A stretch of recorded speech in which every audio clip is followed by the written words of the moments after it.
investments, loans, and more. Visit our website at petraonline.com or dial *447 *70#. Petra, achieve more.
Are you ready for some action this Monday? Well, on this side, we've selected some picks to boost your winnings on Betway. Use my booking code BW392B114B. Villarreal needs some improved form in the La Liga as they welcome a similarly out of form Espanyol. I predict a win or draw for Villarreal. I also see Chelsea picking all 3 points when they come up against Leeds United at Stamford Bridge, whilst both teams are likely to score in what will appear to be an interesting game between Spurs and Newcastle. For all the matches on our slip, use the booking code BW392B114B. Get more rewards with Betway. Log on to betway.com.gh to place your bet. Regulated by the Gaming Commission of Ghana. Bet responsibly. No under 18. Betway. Get way more.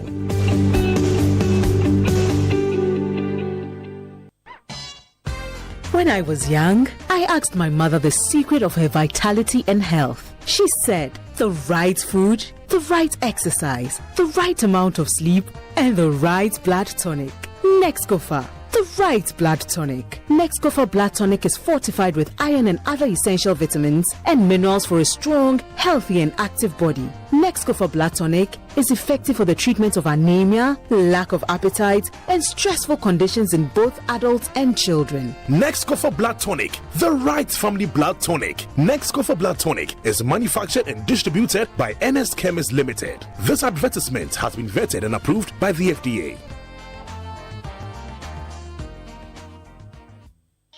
Imagine a place where every child's laughter becomes a song. A place where we can learn from animals, play and just be happy with mommy and daddy. A place where hearts grow together. That place is Safari Eco Park. Here, amusement is the joy that unites us all. Mommy, I can see the emus all the way up here on the canopy wall. Careful, dear. There is more fun to be had. This Eva is my new friend. Her name is Stripey, and the wildebeest is Sandy. Hi, Stripey and Sandy. With so much amusement like targets and obstacle games, ant caves, fantasy rides, and a vast range of wildlife. What is this place? This is an aviary, home to over 400 of the most vibrant birds in the world. The biggest aviary in West Africa. Wow, the biggest? Yes, and guess what? Open your palm. Daddy, look, you're eating from my palm. That's amazing. I want to stay at Safari Eco Park. I don't want to go back to Ghana. But honey, Safari Eco Park is in Ghana. What? How much did all of this cost, honey? 350 Ghana cedis for you and I. 250 for teenagers, 150 for kids, and absolutely free for children under 6. We should have brought the kids here sooner. I know. Safari Eco Park is only 1 hour drive from Accra. It's unforgettable.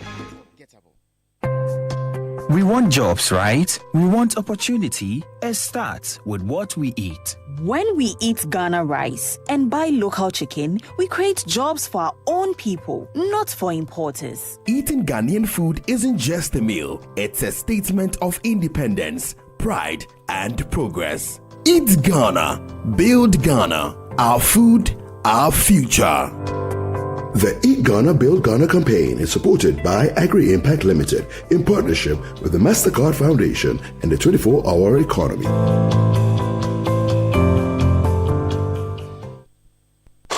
Citi 96.5 97.3. Accra. City 97.3. More variety. This is the story of Anthony Owusu Ansah and his delivery business, Shark Express. What started as one man's dream is now a thriving same-day delivery business that serves hundreds of families. Through financing, mentorship, business networks and market access, APSA is helping businesses like Shark Express grow, create jobs, build futures and deliver joy across Ghana.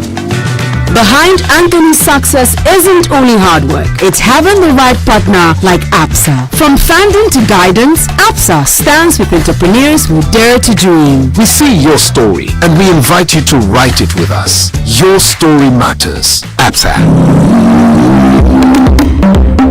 You are listening to Citi 97.3 FM, the city's finest. Citi 97.3 FM. Unleashing the power of relevant radio. This is Citi 97.3. There can be no other 97.3. No need to change. Keep it tuned to Citi. You're number one. Don't look no further. We've got it all covered. Citi FM. Good morning. Good morning. Good morning. Good morning. Good morning. Good morning, my neighbor. Good morning to life. Good morning.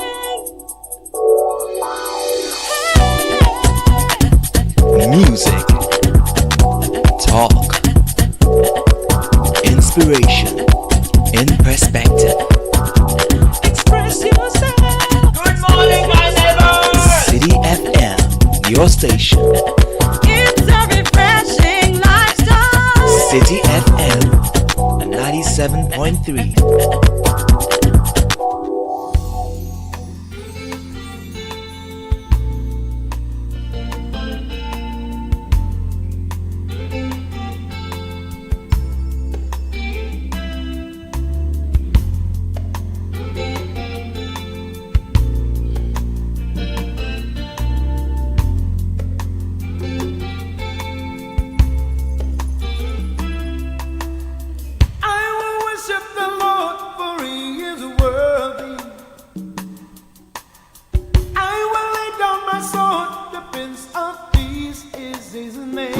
The Citi Breakfast Show. Rise above the noise. The Lord is mighty. The Lord can quench the evil flame. Peace when trouble blows. Jehovah sees. Jehovah knows.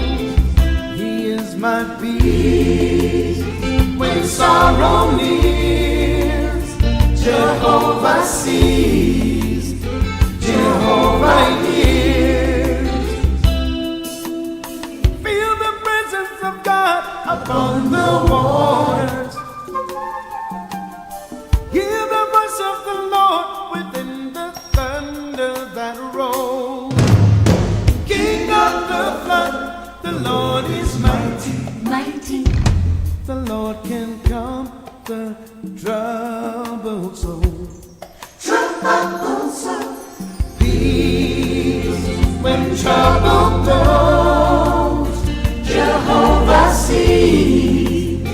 Jehovah knows. He is my peace. This is the Citi Breakfast Show. This is the Citi Breakfast Show. The city's biggest conversation. Like the bread I need to live. Jehovah takes. Jehovah gives. Gives me peace when trouble blows. Jehovah sees. Jehovah knows. Yes, he knows.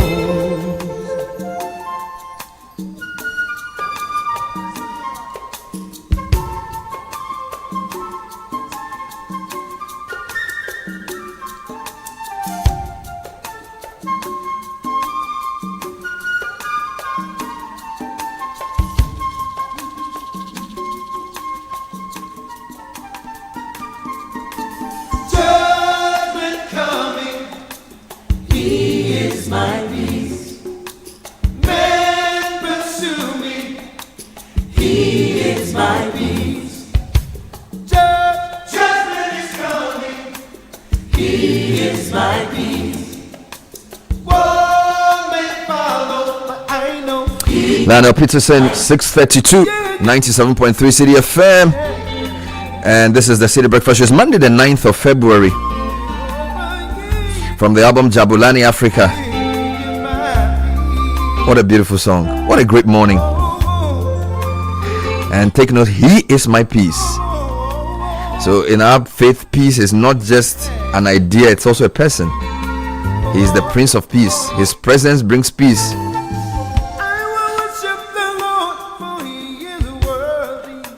Peace is very essential in life, not just the absence of war, but an internal harmony and a connection to the Father. I think peace is priceless. There's no price or there's no amount that's too expensive to pay for peace, because it's the foundation for everything. Even with our stability and democracy, if there's no peace, you can't have anything. Strive for peace. Be at peace with yourself, with your neighbor, and with your maker.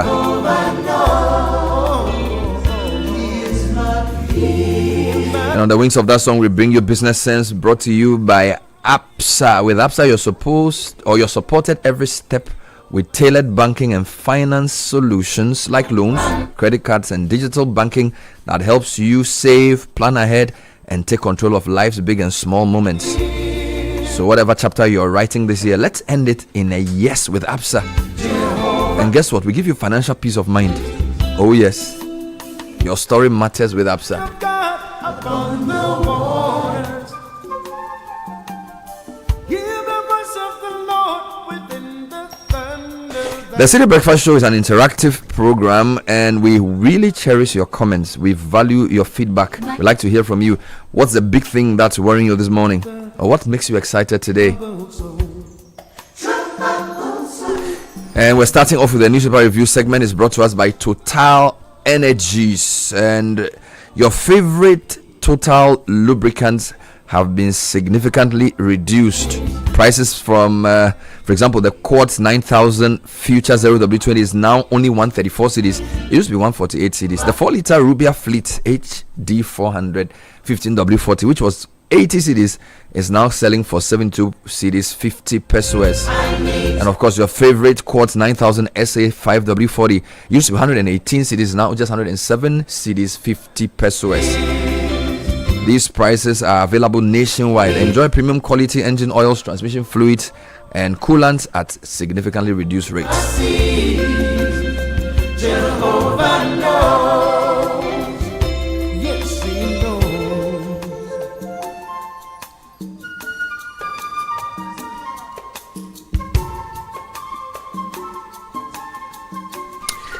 And we're sponsored also for this segment by Fidelity Bank. Switch to Fidelity Bank today and enjoy amazing benefits, lower interest rates, higher loan amounts, personalized financial support, and a smile that lasts. It's time to switch and smile wider with Fidelity Bank. To learn more, contact 0800 003 355 or visit our social media at Fidelity Bank GH. Fidelity Bank, believe with us. Men pursue me. He is my peace.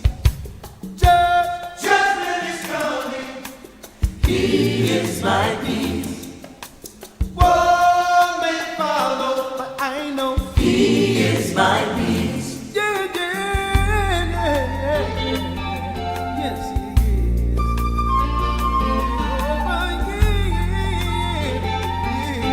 is. And so we start off with the newspaper review segment. Governor Kotoboafu is here. Good morning, Godfred. Good morning, Bernard. I know you love this song. It's I love everything line up. You know, after we did the Ronquinoli last week, when I went home, I listened to the entire live session of this album. Yeah, by Lionel Peterson. Lord, make us instruments of your peace. Jabulani Africa, and of course this wonderful song, He is my peace. And the Lord make us instruments. Yes.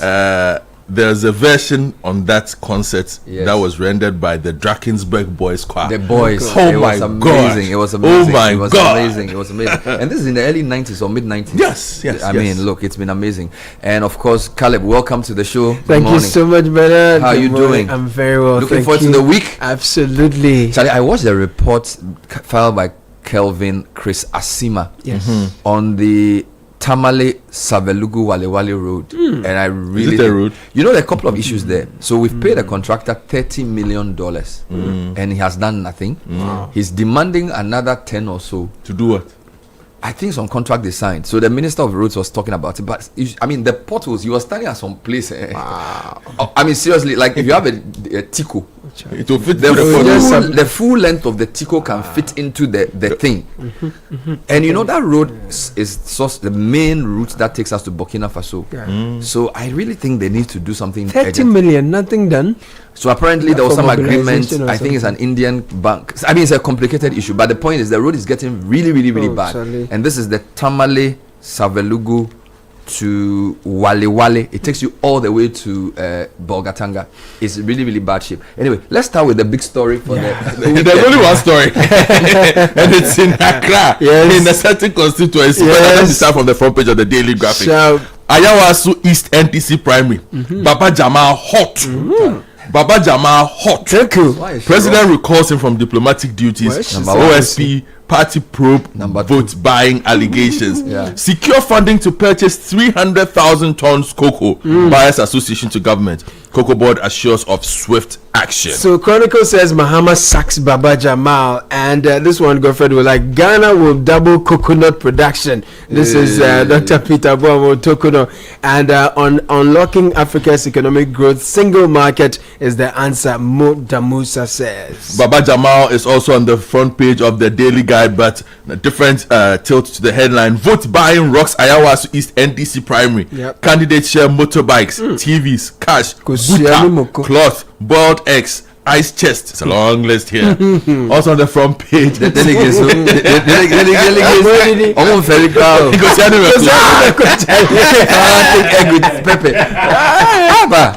Security agencies. Security agencies defy orders. Jailed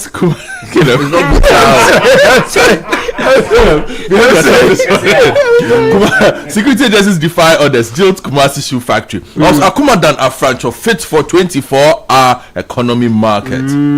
The Informer this morning, Mahama sacks Baba Jamal over vote buying allegation, and Ayawasu East Primary voter inducement failed us.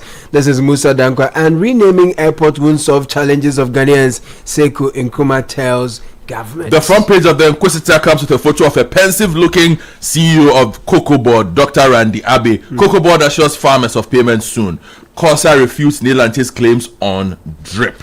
The custodian minority demands swift payment to cocoa farmers upon Nkrumah blows alarm. NDC's one job, 3 shifts missing in 24-hour economy bill. Front page of the Herald newspaper, Baumia camp divided over minority leader position. Another prayer upon Nkrumah and Asensu Boachi emerge. Baba Jamal kills sympathy votes with TV sets and Kusiani Meko at Ayawasu Primaries. $17 million gold transaction triggers state security probe as Turkish firm files petition at CID against Ghana company. The Ghanaian publisher, Borderless Africa, key to AFCFTA success. This is ADP Africa Prosperity Dialogue 2026. Comes with a photograph of founder and executive chairman Gabi Asare Ochre-Dako, and delegates swap votes for boiled eggs, cash, TV parts, booters, motorbikes in Ayawasu East NDC Primary. Front page of the Daily Post, again Baba Jamal this year, his recall by the president makes it to the front page of the paper. Baba is on the Ghanaian point as well, but to some other stories, Ghanaians applaud President Mahama over recall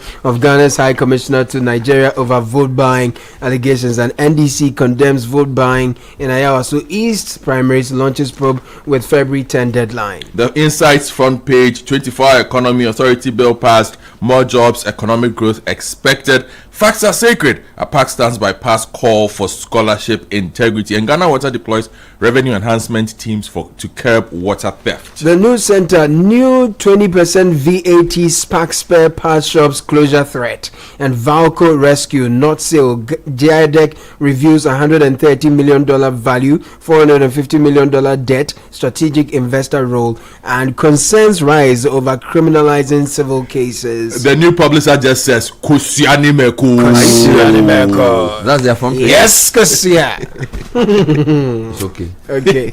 Daily Democrat this morning. Randy Abe exposes NPP's distraction at Kokobo. Chief of Staff pushes SME-led integration. Finally, from me, that today newspaper's front page, GN Bank case still in court. We need action, not speeches. Patrick Lumumba to African leaders. Right. Republic Press, final one. Baba Jamal in hot water, and 2 bastard in Osu Cemetery grave heist. And Brian Achampo is NPP's next big thing, Kofi Bentil says. I'll give you a few headlines from citynewsroom.com. MPP says the Ayawasu East vote buying scandal is an affront to our democracy.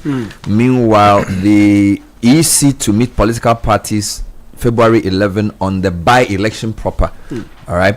Meanwhile, Baba Jamal says, I didn't bribe delegates. He's been speaking in a statement he put out. Meanwhile, Mayama Yariga steps down from that committee because the majority has taken a position on the matter already. In other stories, Aboso Kain spare parts dealers threaten strike over new VAT regime. And then we're also told that rename Kotoka International Airport after Kwame Nkrumah. Vitus Azim, former President Akufo-Addo leads Commonwealth Observer Group to Bangladeshi polls. And then there's good news for those who live in this area. Contractor begins 8.6 kilometer Pantang Abokobi Road upgrade. Meanwhile, government must ban sachet alcohol according to a group called Vast Ghana. Now, if you go to channel1news.com, a few more headlines. School feeding caterers receive first term payments. OSP probes MPP and NDC primaries over vote buying claims. Cocobot can't survive if spending culture persists. This is Franklin Kujo. Meanwhile, Linda Oklu denies campaigning during Ayawasu East primary. She says the video was doctored and cut and sliced, and it's an old video that has been resurfaced. Major Online is leading this morning with how the proposed sliding scale royalties could impact mining revenue. And then the NDC committee giving February 10 deadline. So that's basically tomorrow to submit the Ayawasu East vote buying report. Meanwhile, government curbs offshore investment to protect Citi and boost stability. Those are some headlines on that website as well. So I feel like we should just give the highlights of the Ayawasu East story. I think the graphic and other papers. Okay, yes, I'll use the graphic one if I get to the Kusiani section. Front page of the Daily Graphic says Baba Jamal hot. As a simple exercise to elect a parliamentary candidate has caused the recall of a diplomat who contested in the primary, attracted the interest of anti-graft institutions, and thrown the entire exercise into controversy over allegations of vote buying. Baba Jamal Muhammad Ahmed, popularly known as Baba Jamal, once a deputy minister of communication and a former one-term member of parliament for Akwatia, won the NDC internal contest intended to field a candidate for the Ayawasu East by-election, polling 431 of the 964 valid votes cast last Saturday. His closest challenge came from Hajia Amina Adam, widow of the immediate past member of parliament of the area who polled 399 votes.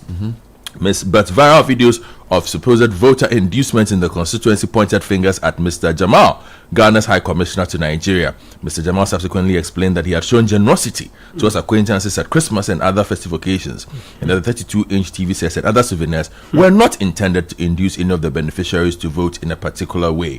While the controversy raged, the president, after the election, instructed the recall of the High Commissioner to Nigeria over the allegations of vote buying in the primary, while the OSP said it had begun investigations into the allegations surrounding the primary. Meanwhile, Ghanaian Point says Ghanaians applaud President Mahama over recall of Ghana's High Commissioner to Nigeria over vote buying allegations. That's just details on what Godfrey. The MPP has also been speaking on this. The Director of Communications of the New Patriotic Party, Richard Ayihagba, has described the irregularities surrounding the NDC Ayawasu East primary as a serious threat to our democracy. He was speaking on CNR or Channel 1 News at 8 p.m. yesterday.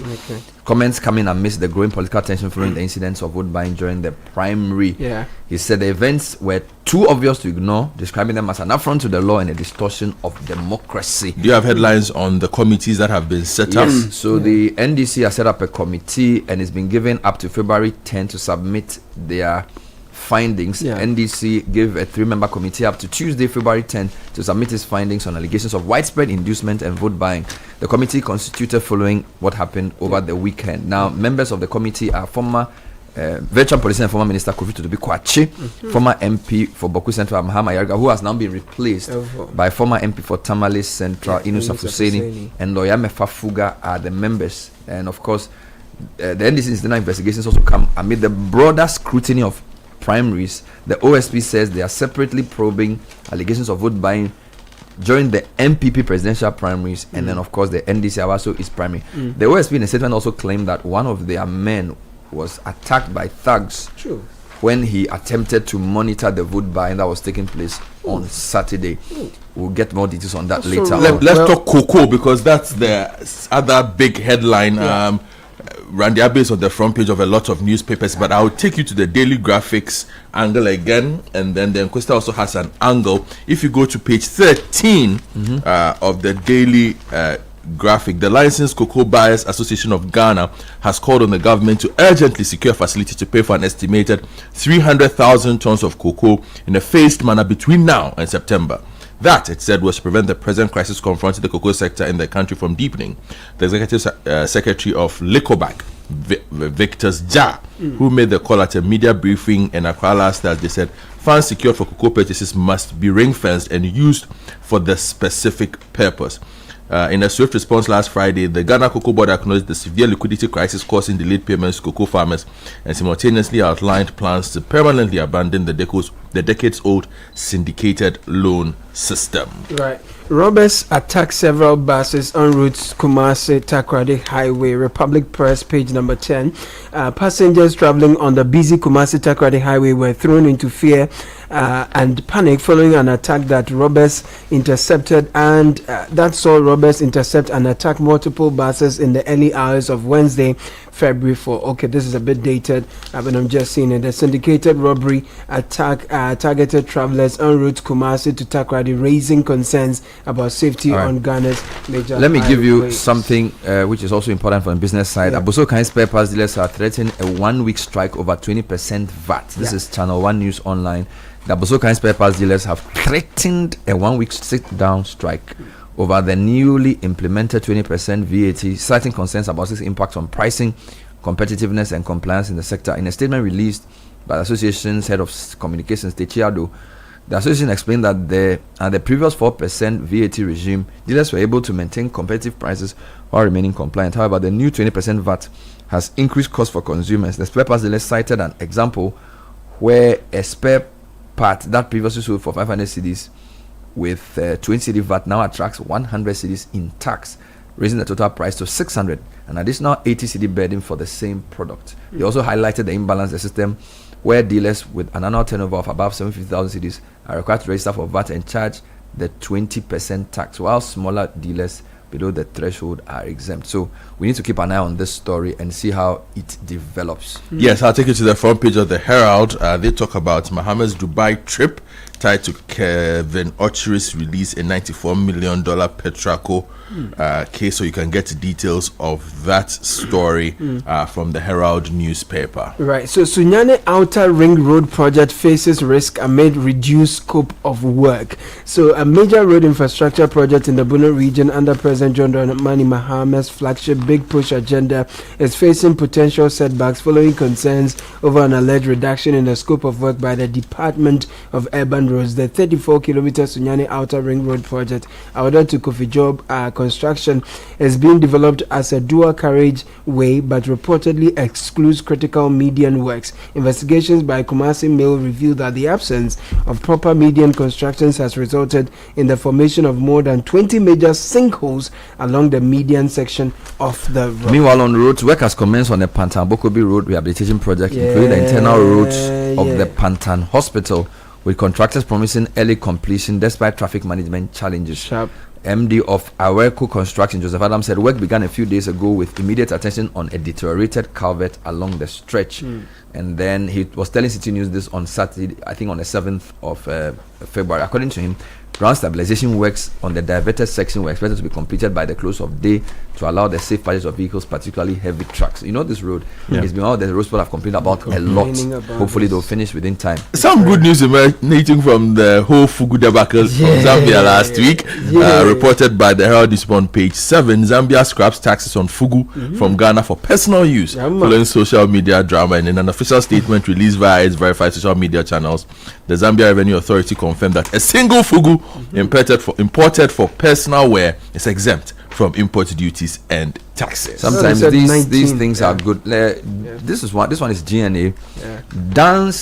Disco dance hitmaker Ebo Taylor dances into eternity.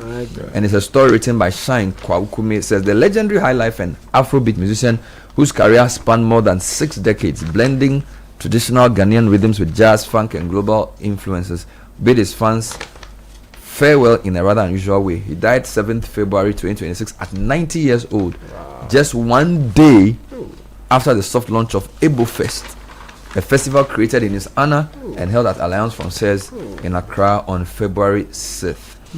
Born Deroy Ebo Taylor on January 6, 1936 in Cape Coast, he rose to prominence in the 50s as a guitarist and a band leader with influential ensembles such as Stargazers and the Broadway Dance Band. He had a re-emergence in the 70s, and in the last few years he's been celebrated by all kinds of musicians, a fantastic ambassador of a high life genre, and may his soul rest in perfect peace. 2 busted in Osu Cemetery grave heist. 2 men have been arrested at the Osu Cemetery for allegedly engaging in illegal grave digging following intensified efforts by the Korle-Klottey Municipal Assembly to curb unauthorized exhumation and the illegal sale of burial plots. The suspects, identified as Eric Annan and Joseph Donko, were apprehended in the early hours of Friday, February 6, during a joint operation involving the cemetery sexton and officers from the Municipal Security Task Force. So the Assemblyman George Abeku Annan,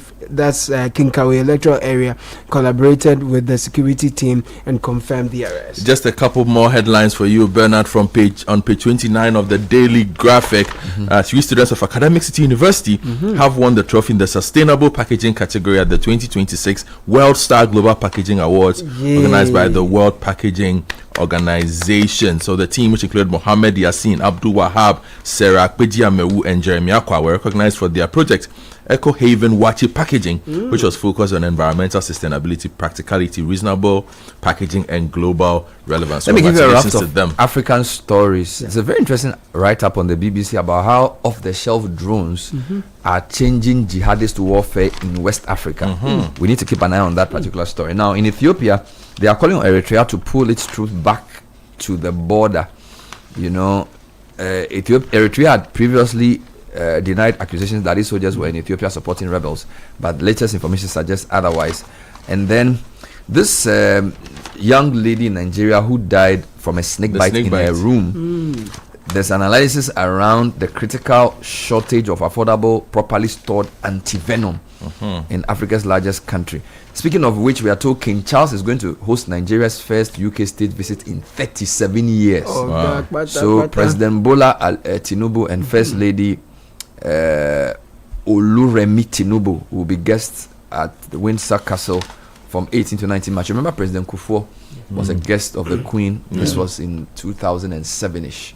So it's not a very common occurrence. I'll stay international on page 9 of the Daily Graphic. Our former president, Nana Dankwa Akufo-Addo, is chairing the Commonwealth Observer Group to Bangladesh, where they have forthcoming parliamentary elections and referendum. Okay, so we'd love to leave it here, Caleb. Say a big. Okay, let me take the last. No, one story. You know the Manchester United fan who says he will not cut his hair until we win 5 matches. What's going to happen to of him? The Inquisitor says this time it is happening. The haircut is loading. What's their next match? I think they are playing West Ham. West Ham, yes. Do you know the name of the West Ham coach? Tuesday. Do you know the name of the West Ham coach? Yes, please. Nuno Espirito Santo. Do you know the meaning of his name? Yeah, the Holy Spirit. Old man, Holy Spirit. He's going to beat you guys. This is the City Breakfast Show, the city's biggest conversation. Join the conversation on the City Breakfast Show on Facebook at facebook.com/City97.3, Twitter at twitter.com/City973, and Instagram at instagram.com/City973 with the hashtag CityCBS. Oh, jump on now. Go. Gugomi, at what time will you come back where I don't hear the sound of your car? Why you buy new car? No, I don't change my car. It be the same ride. It be the fuel where I change. Way one shouts it. Ever since I started using the all-new Excellium Premium Fuel, fortified with 3-in-1 action. Oh, Joe, now my car they run like electric car. No, it's so. This is the type of fuel where they want to. Because now engine they cost. Where they want for way if I buy it, it go protect my engine. And with the small way I buy, I go drive, sir. Absolutely. It's like strapping a turbocharger to your engine and giving it a protector. And what they bust my mind says be the 3-in-1 action, no? Excellium they prevent up to 99% of deposit. It be anti-wear, some be anti-corrosion. Won't pay when I open them. Hey, so where can I find this magical fuel? Just head over to any Total Energy service station and your car will thank you. Hey, they make a finish my gobe fast, then rush go Total Energies. My friend, but why you hand my gobe inside? I give you info. Make a fill the gobe too small. Go. Excellium is designed to protect your car engine, decrease fuel consumption, and lower CO2 emissions. Don't say fuel, say Excellium. Choose Excellium, choose quality. Hey, Andrea. Challenge these days, new level crowd. Where did you pass? Me, pass somewhere. I just switched for a better life. I switched for comfort. Look, your salary deserves better. Switch? Yeah. How do you mean? I switched my salary account to Fidelity Bank. Oh, okay. And that's my jackpot. I get higher loan amounts with lower interest rates, as well as personalized financial support. They gave me a loan to expand my side hustle. And the terms are just flexible. Wow. Your salary deserves better. Oh, my salary deserves better. You see the way you are smiling wide? Yes, I will switch and smile wider. Your salary deserves better. Switch to Fidelity Bank today and enjoy lower interest rate, car and home loan, personalized financial support, and a smile that lasts. Switch and smile wider. Fidelity Bank. Believe with us. If I believe with us, Fidelity. If I know I need your side, Fidelity. This is the City Breakfast Show, the city's biggest conversation.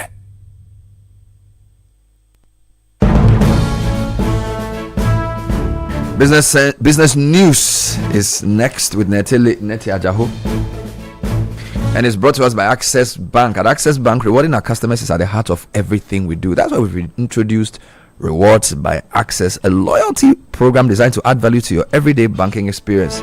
Whether you're shopping, traveling, or handling business, every transaction you make with Access Card brings you closer to exclusive benefits, premium privileges, and personalized rewards. So whether you're a frequent flyer, a regular shopper, or managing daily family business or personal deals, Rewards by Access ensures you get more from every spend. Call 0800 004400 for more deals, or go to loyaltyrewards.ghana.accessbankplc.com. Access Bank, more than banking. And so with that, we introduce Natalie. Good morning. Good morning, Bernard. You're welcome to the breakfast edition of the City Business News. It's proudly brought to you by MTN, EcoBank, and Valex. Coming up, COCOBOD CEO Dr. Randy Abe seeks swift passage of COCOBOD Act to introduce new cocoa funding model, and T-bill yields tumble on 246% oversubscription, and later industry watchers raise concerns over local participation in gold refinery partnership.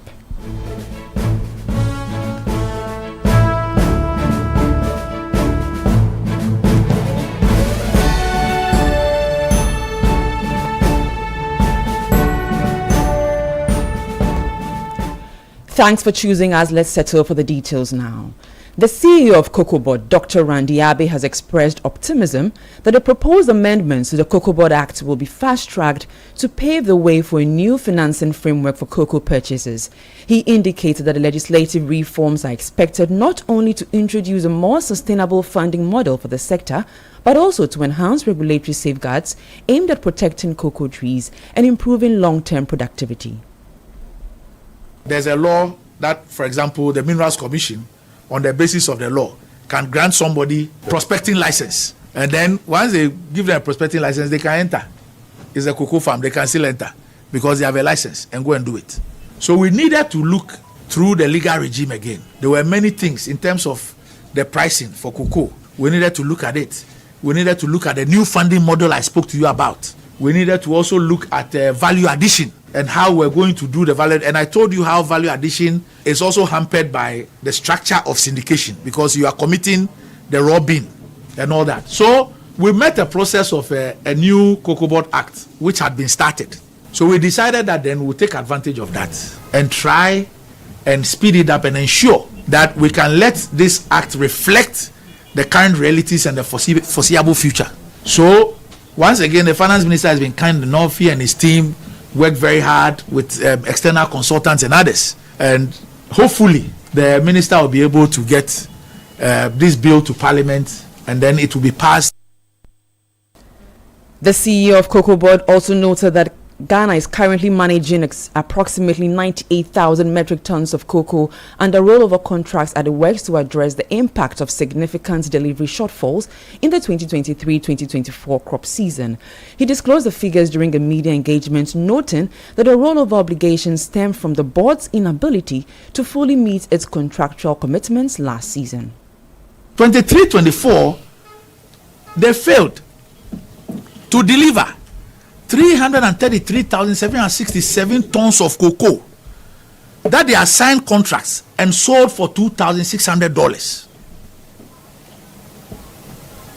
And we are still reeling from that decision. It is a reason why when cocoa prices went high as 12,000, 11,000, and 10,000, the Ghanaian cocoa farmer and Cocoa Board could not benefit, because we were using this high price cocoa to service $2,600 contracts. So apart from not even benefiting, there was another catch. We were incurring debts. Rollover, we have about 98,000 to go. 98,000 tons to go. I indicated that Cocoa Board, the Ministry of Finance and Government are in discussions to find a solution to these issues, and that we will find the solutions and communicate that very soon. Dr. Randy Abbey is the CEO of the Ghana Cocoa Board. Now, Treasury bill yields declined sharply at the first auction of February, driven by strong investor demand and excess liquidity in the market. Data from the Bank of Ghana shows that total bids amounted to 17.24 billion Ghana cedis, far exceeding the government's 4.98 billion target, with 5.83 billion accepted. This report has more details. The 364-day bill attracted the strongest demand for the third consecutive week, recording 6.94 billion Ghana cedis in bids, of which 2 billion was accepted. The 91-day bill followed, drawing 6.57 billion in tenders, with 2.52 billion Ghana cedis taken up, while the 182-day instrument recorded 3.72 billion Ghana cedis in bids, out of which 1.3 billion was accepted. On a week-on-week basis, yields declined sharply across all tenors. The 91-day bill fell by 86 basis points to 9.96% from 10.82% the previous week. The 182-day bill eased by 57 basis points to 11.81% from 12.38%, while the 364-day bill dropped by 76 basis points to 12%. Analysts attribute the sharp decline in yields to excess liquidity far surpassing the Treasury's demand, with money supply exceeding the Treasury's requirements by about 246%. A decline in yields is virtually guaranteed. For the next auction, the government has set a higher target of 6.42 billion Ghana cedis, signaling continued reliance on the domestic money market for short-term financing. Now, moving on, economist Professor Peter Quartey has called for greater participation of local entrepreneurs in Ghana's gold refining operations, which is set to commence this year. His remarks follow the Ghana Gold Board's announcement that it will begin refining gold from the artisanary and small-scale mining sector domestically in partnership with the Gold Coast Refinery. The policy shift is expected to help retain a larger share of gold revenues locally, strengthen the downstream mining value chain, and reduce dependence on foreign refineries. However, speaking to Business News, Professor Quartey questioned the procurement structure of the arrangement, arguing that indigenous entrepreneurs should have been more prominently integrated into the framework. I must say that it's a positive step for them to say they are going to refine more gold. But having said that, if you are going to refine and there are local entrepreneurs who have the capital and want to do it, I think it is proper that we also involve them. I don't know how this tendering process was done, whether it was sole sourcing and how they arrived at the foreign company.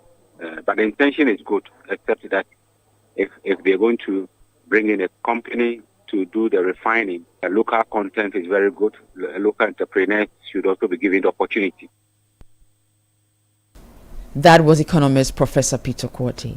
Now, business and political leaders alongside civil society actors have renewed calls for a borderless Africa to accelerate economic transformation, deepen regional transformation, and expand opportunities for women and youth-led entrepreneurs. The appeal was a key focus of the 3-day African Prosperity Dialogues, which convened policymakers and private sector leaders to advance practical steps toward operationalizing Africa's single market. This report has more details by Daniel Odrumensa. Opening the event, Vice President Professor Nana Jane Opukwajiman questioned the continent's export readiness. Fewer than 20% of SMEs engage in export trade. Women continue to face unequal barriers to finance, mobility, and market access. On day 2, attention shifted to Africa's demographic advantage as the Minister for Youth Development and Empowerment, George Opariado, emphasized the need to equip young people with the skills and capital to take ownership of the single market agenda. I therefore strongly recommend the adoption of the AFCTA Youth Acceleration Framework, focused on 3 priority areas: the mutual recognition of vocational and digital skills through an AFCTA skills passport to promote labor mobility. At the climax of the dialogues, the Secretary General of the Bank for Economic Development in Africa, Dr. Fatima El Sheikh, urged governments to introduce targeted tax incentives and policy support for women-led businesses to accelerate their participation in regional trade. Allow me to call for a tax incentive for women-led businesses. I think if we are able to show a demonstrative effect, it doesn't matter if it's 1%, if it's less than 0.5%, if it's 2%. If we're giving it to the foreign investor, let's make sure that we give it to African women.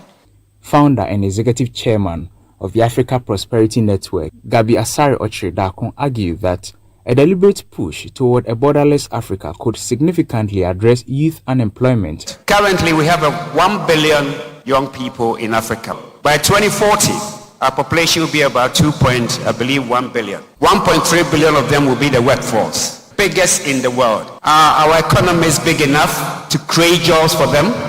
Renowned Pan-Africanist and legal scholar Professor PLO Lumumba challenged African leaders to demonstrate political will, insisting that a borderless Africa is essential to deepening trade, industrial cooperation, and economic self-reliance. Africa must be great. This continent cannot continue to operate in the periphery. If this continent is to be liberated, it is going to be liberated by yourself. Assessing the overall impact of the dialogues, the Vice President of Gabon, Baro Chambria Alexandre, said the forum has strengthened momentum toward Africa's long-term vision of a fully integrated single market. This platform is very useful to make understand the uniqueness of having a single market. The 2026 Africa Prosperity Dialogues were held on the theme Empowering SMEs, Women and Youth for the Single Market, Innovate, Collaborate, Trade. That report was filed by my colleague Daniel Odrumensa. Now let's find out how the local currency is performing on the interbank market. And the dollar is going for 10 cedis 97 pesos, the British pound for 14 cedis 87 pesos, and the euro for 12 cedis 94 pesos. And that's it for the breakfast edition of the City Business News. There's more news on citynewsroom.com/business. I am Netele Nete Ajaho. Do have a good business day.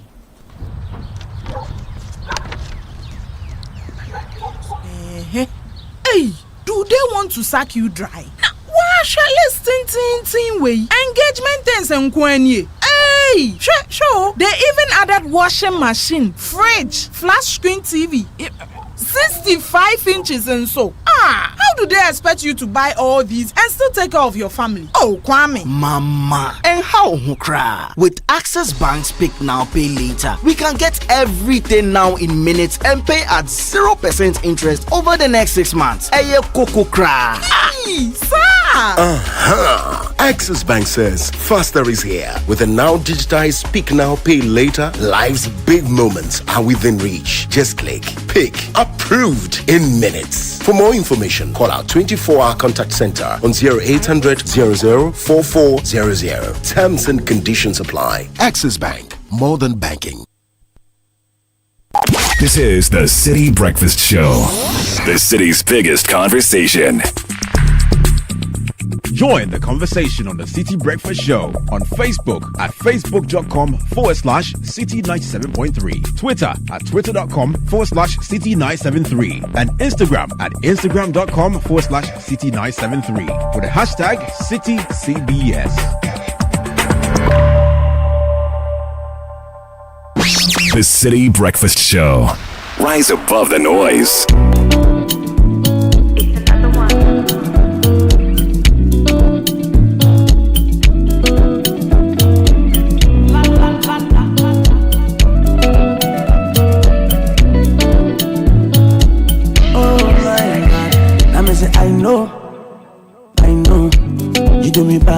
Monday morning, 12:57. The Telenete Ajaho brought you the breakfast edition of the City Business News this morning. Gabby Affairs here with kickoff. That's brought to you by Lesheho and Shell. Lesheho is thanking us for doing business with them in the past year, and they're looking forward to growing with us financially, improving our lives with innovative financial solutions. All of us at Lesheho Ghana, we wish you a prosperous, fulfilling and successful new year. Lesheho, let's improve lives. Failing after failing is what's happening at Shell. Drivers all over Ghana, including Emmanuel, Collins and Bright, have already won free fuel by just trying the new and improved Shell fuels. And you could be next in our upcoming weekly draw from now to the end of this month. Buy 300 Ghana cedis or more worth of the new and improved Shell fuels and stand a chance to win big. 1 month, 3 months, 6 months, or even a year's worth of free fuel for grabs. What a feeling. Don't miss this opportunity. Visit the nearest Shell service station. Fill up for an opportunity to become one of our weekly winners. It's a promo that's regulated by the NLA on the Caritas Lottery platform. New and improved Shell fuels, better by far. Gabby offer. As you say, you dropped some new tie this Monday morning. Oh, Abontain Father. Why do you want to do this Friday, on Monday and they hear morning? you, then coach, then things, they talk about the, Toado, then things. Yeah, we have to put them on check. Coach say make them sack auto. Charlie. Well, make we say no. They say them increase the back room team or something. So boys vex. It means that Otto is starting on a clean slate at the World Cup. Yeah. He goes there, he has to go and do well. Qualify the team to the quarterfinals. If you maybe win the trophy. You better. You better. Got me unfair, ladies and gentlemen. Got you on kickoff.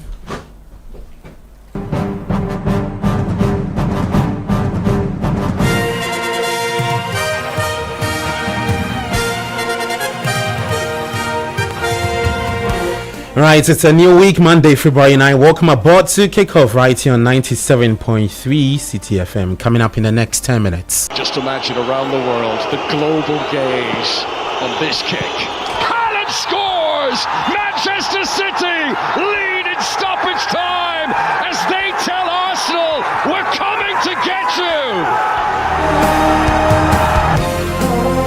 Manchester City coming to get Arsenal. It was Erling Haaland scoring a dramatic 93rd minute penalty as City pulled off a stunning comeback against Liverpool to keep their Premier League title race alive.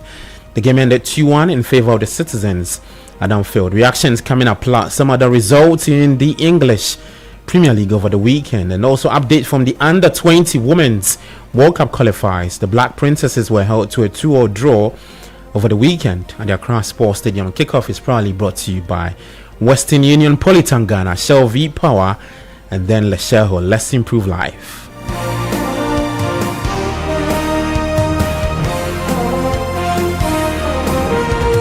Alright, so many thanks for joining me. I'm Gabby Affair. Let's begin with women's football. And Ghana's Black Princesses were held to a 2-2 draw by South Africa's Under-20 side in the first leg of their third round playoff tie in the ongoing Women's Under-20 World Cup qualifiers at the Accra Sports Stadium.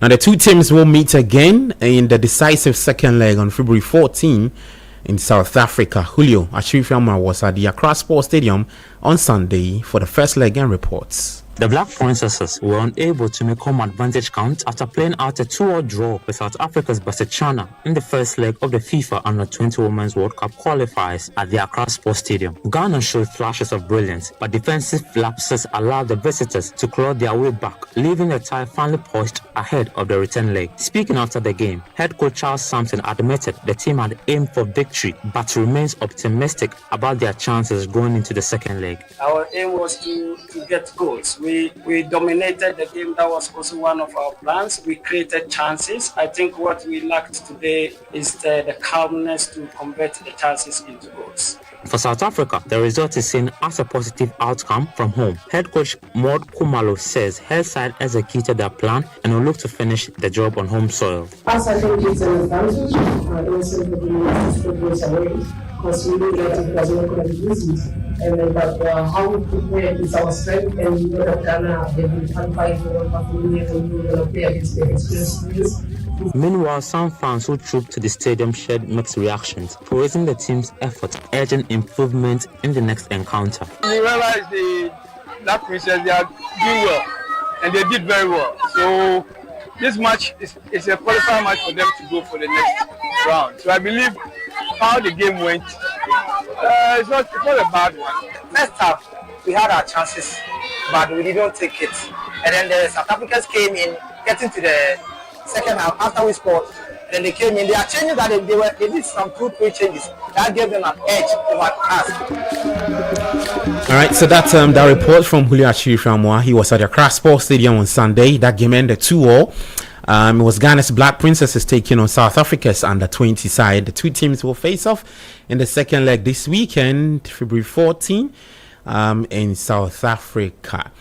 Well, away from that, in the MTN Africa Round of 16, defending champions Asante Kotoko were kicked out of the competition after losing to Diana FC 4-2 on penalties. Here's Kotoko's Abdulkarim Zito speaking after the defeat. Well, it's painful, but there's nothing you can do. As for knockout, this is the crisis of knockout. I remember a 4-tie team in Britain took Majisawi. Yes, MK Dons did that. So then Grisby also did that. It's very painful, but there's nothing we can do. Very painful. But we had our opportunity to do, we couldn't do it. So, coach, any message for the fans? I know they are agitated already. But I still tell them this is football. All right, so that's Kotoko's Abdulkarim Zito speaking there after the defeat to Diana FC. Well, let's hear from Chioba Aristika, Diana FC's head coach, speaking after his side progressed to the next stage of the tournament. Yeah, I am happy about, I am qualification from the next stage in the Cup, and I am happy about our team. He play well, and need to win the game. You see, it's important about this is another game. In the league, it's another tactic. In the cup, it's another tactic. About need the personal mistake. The player need focus the first 90 minutes. Respect our plan, what you working this week. I think is respect the plan, what working in this week. And this trust, confidence is coming here and it's possible win the game. I respect the Kotoko about he have the good team. All right, so that's Diana FC's head coach Chioba Aristika speaking there. Well, some other results in the MTN FA Cup. 11 Wonders were kicked out by Trump Divisia. Nations FC also beat Red All Blacks by 2-1. Mediama Sporting Club beat Thematic on penalties by 4-2. And then True Life Democracy lost to Heart of Lions. Dreams FC, they kicked out Interlice. They beat Interlice by 4-2 in the MTN FA Cup. Well, to some other updates, and Bundesliga giants Borussia Dortmund officially launched the BVB International Academy, Ghana marking the club's first international academy on the African continent. The launch ceremony took place at the Quiet Terrace in Accra on Saturday, February 7, officially signaling the start of the academy's operations. The academy also has been established in partnership with Accra Shooting Stars and will operate on a pay-to-play model, while also offering scholarships for needy but talented players aged between 6 and 18 years. Here's Teddy Hiaji, the Academy's director, speaking to City Sports. As mentioned before, we run a pay-to-play academy. That's our model. How that's different from a traditional academy is that with a traditional academy, players come in on a trial and are selected based on merit. With a pay-to-play academy, it's more of the parents who put an investment in their players, and that allows us as an academy to provide safe training environments, full uniforms, UEFA licensed coaches, safe facilities as well, and the likes. So with that model, parents do pay. All right, so that's the Borussia Dortmund Academy director Teddy Hiaji speaking right there. Well, let's take you to Anfield, and Erling Haaland scored a dramatic 93rd minute penalty as Manchester City pulled off a stunning comeback against Liverpool to keep their Premier League title race alive. A battling win for Pep Guardiola's side, second place. Side cut Arsenal's lead at the top to 6 points with 13 games remaining. Here is Pep Guardiola speaking after the game. No 9 points watching Arsenal. That is difficult to think out. Going to lose more than 4 games? Apparently no, right? But football, you never know. But the feeling is that, But despite of that, always there are targets to do it, Qualification to Champions League, FA Cup soon, final Carabao Cup, top 8 in Champions League. Champions League will be there in March, in February, March, I don't know, March. The players are apparently coming. Ruben is back, and Savinho and Jeremy is coming back soon. John is back too. Okay, so that's Manchester City's manager Pep Guardiola speaking there. What at Old Trafford, Tottenham skipper Christian Romero was accused of letting his teammates down after his first half red card helped condemn his side to defeat as Manchester United extended their winning run under Michael Carrick. Brian Mbeumo put United in front after 38 minutes at Old Trafford when he applied a brilliant finish to a superb corner routine involving Bruno Fernandes and Kobbie Mainoo. It's now 4 wins in 4 games for United. Michael, another win, 4 in a row now. Just how well did your players manage this game today? Yeah, I thought it was, when it goes to 10 minutes, always a tricky kind of situation, really. And I thought it was quite an open game first half at times. I thought we looked dangerous right from the start of the game, which was really pleasing again. Had a few kind of issues that where I thought Tottenham played some really good football first half, so we had to solve a few things. But going a goal up and with 10 men, I thought the second half we managed it really well and largely in control, always wanting the second goal to come along.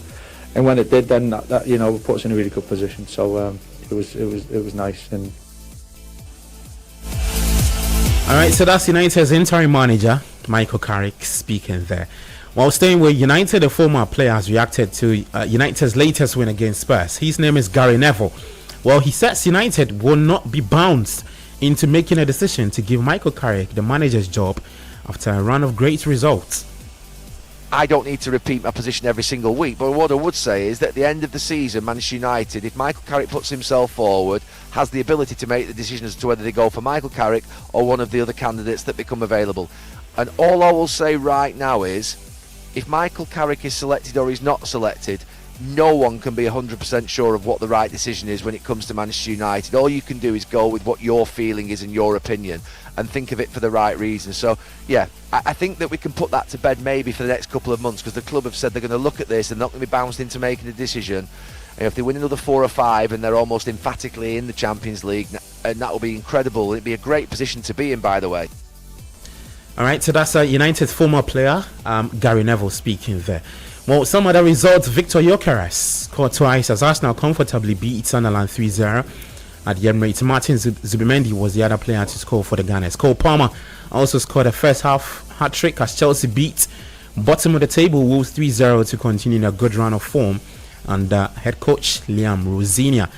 Teenager Ryan scored his first goal in English football as Bournemouth drew with Aston Villa, whom is a chance to go second on the table in the English Premier League. In Germany, Luis Diaz scored a hat-trick and Harry Kane knocked in 2 penalties as Bayern Munich trashed 10-man Hoffenheim 5-1 to re-establish a 6-point lead at the top of the table. In Spain, Kylian Mbappe scored his 38th goal of the season as Madrid claimed the 7th straight La Liga victory to cut the league. The gap to leaders, Barcelona, just to 1 point. Well, Barca, on the other end, beat Mallorca by 3-0. Well, that's the very latest in the world of sport. For more, you can head to citysportsonline.com and on X at City Sports JJ. We're back later at 5 p.m. with Sport Flash. Kickoff is probably brought to you by Western Union, Polytangana, Shell V Power, and Let's Improve Life. I'm Gabi Affair. Enjoy the rest of your day. Do take care and bye-bye.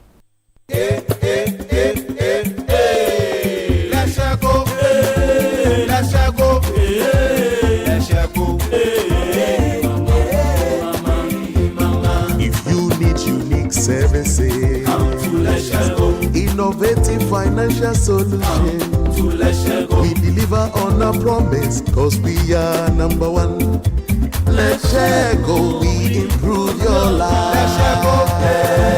Let's go,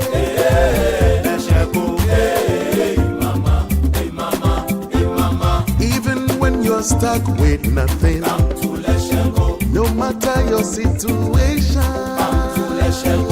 let's go, we improve your life. Let's go, let's go, let's go, let's go, we improve your life.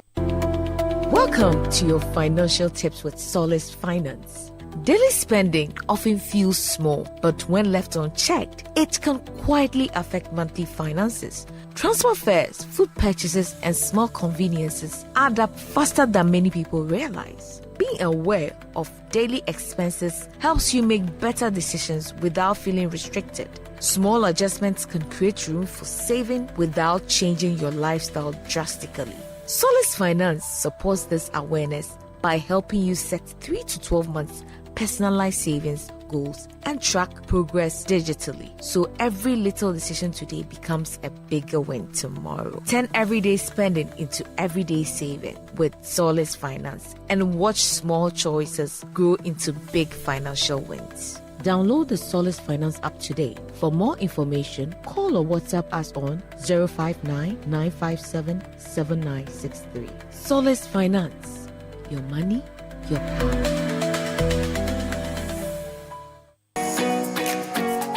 When the world gathers for greatness, one name leads the way: Litina Travels. Litina Travels is taking Team Ghana to the biggest global football event on the planet, happening in America, Canada, and Mexico. Join the Litina 2-in-1 experience, uniting world-class football and global business in one unforgettable journey. Your Litina Travels package includes visa to watch all 3 group stage matches, 3 official match tickets, return charter flight, top-class hotel accommodation, travel insurance, and exclusive access to business networking events across all 3 host nations. This is not just a trip, it's history in motion. It's football, it's opportunity, it's Litina Travels. The world is watching, the stakes have never been higher, and Litina Travels is your ticket to the global stage. Call 0244-260-789 today or visit Litina at Alisa Hotel Northridge and secure your spot on this once-in-a-lifetime journey. Litina Travels, your gateway to the 2026 Global Football Competition, happening in the USA, Canada, and Mexico, where football meets opportunity and Ghana shines on the world stage.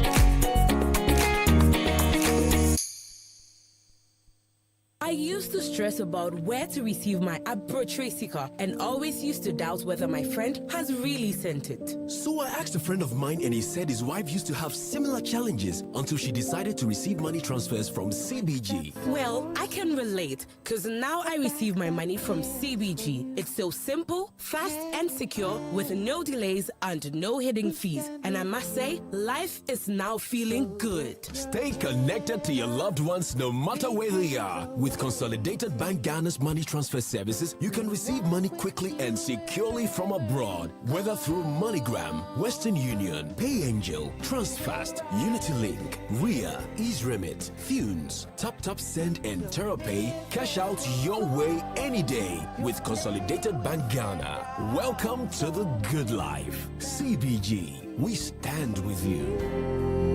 We stand with you. Every family has secrets. Every home has drama. Got you a hotel for a few nights. That was the best I could do. I want a little dignity and shelter. You make it sound so simple. It was simple until you made it complicated. And every household has stories you recognize. Aquile pregnant. I didn't say she was pregnant for me. Meet the Blanksaints, a modern Ghanaian family just like yours. Funny, messy, and very real. Opebia. Junior Bento is a young man who runs his father's company. Very successful. Just so you know. Yes. Just yes. Yes, as a question. The young man runs his father's company. So must everything be spelled out to you? Opebia. Opportunity comes but once. The Blanksaints, coming soon on Channel 1 TV. The vibe is too much. The City Breakfast Show. Rise above the noise. The Money Matters segment is brought to you by Petra. Petra, achieve more. Welcome to the Money Matters segment with Petra. If you carry debt into the new year without a repayment strategy, you're letting interest plan your future. January is the smartest time to restructure, prioritize, and regain control. And a Petra advisor can help you create a clear repayment plan. So walk into our office located at Airport West today and let's do life together. Petra, achieve more.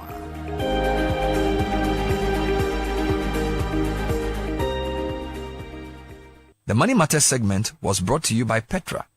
Petra, achieve more. Unleashing the power of relevant radio.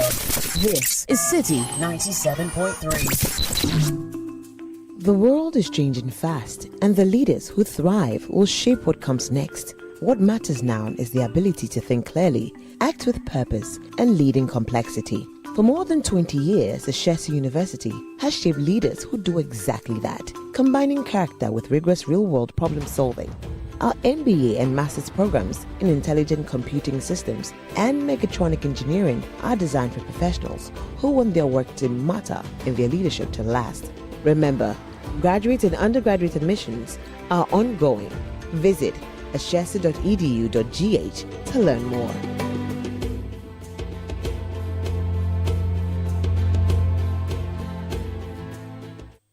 Whether you're buying water from your favorite spots in Osu, shopping online for the latest styles, or booking your next getaway to Dubai, MasterCard gives you the freedom to pay your way.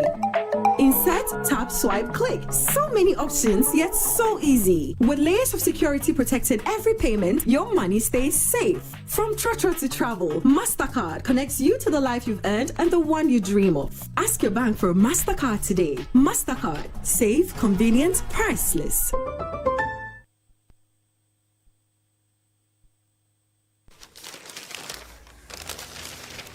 This is not just talk.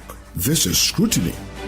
Policies dissected, promises questioned, solutions demanded. Urban challenges, national priorities, real questions that move Ghana forward. Trusted by the public, respected by decision makers. The City Breakfast Show, Ghana's biggest morning show, because development starts with truth.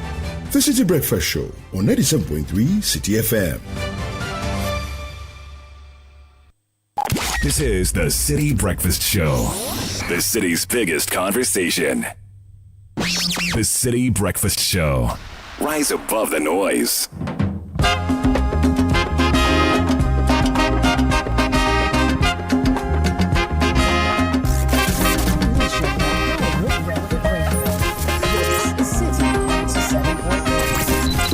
This is the City Breakfast Show, the city's biggest conversation.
.738, the legendary Ebo Taylor, who bid his final farewell a day after Ebo Fest was launched. Today is the 9th day of February. A number of people celebrating their birthdays today. Please wish my heartbeat, my womb opener, Dijon Yomawu Toniga. Yomawu Toniga, a blessed happy birthday. May his blessings know no boundaries. From Daddy, Mommy, and Yeram. Love you deeply from the Toniga clan.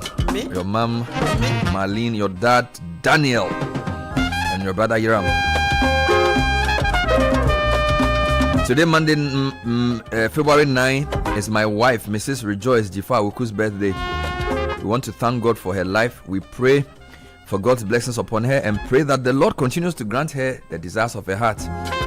We appreciate her care and love for the family. We love you so much. From Dr. Wisdom Peter Awuku, your husband, and Nukunu Koshiwo Awuku, your daughter. Rejoice Jifa. Happy birthday to Victoria Nayo Kwanan of the Audit and Assurance Department of Deloitte. A belated happy birthday to John Kusi of the Tax and Regulatory Department, and to Edna Nyampong of the Tech and Transformation Department. This is from your country managing partner, Daniel Kojo Owusu, and all staff of Deloitte.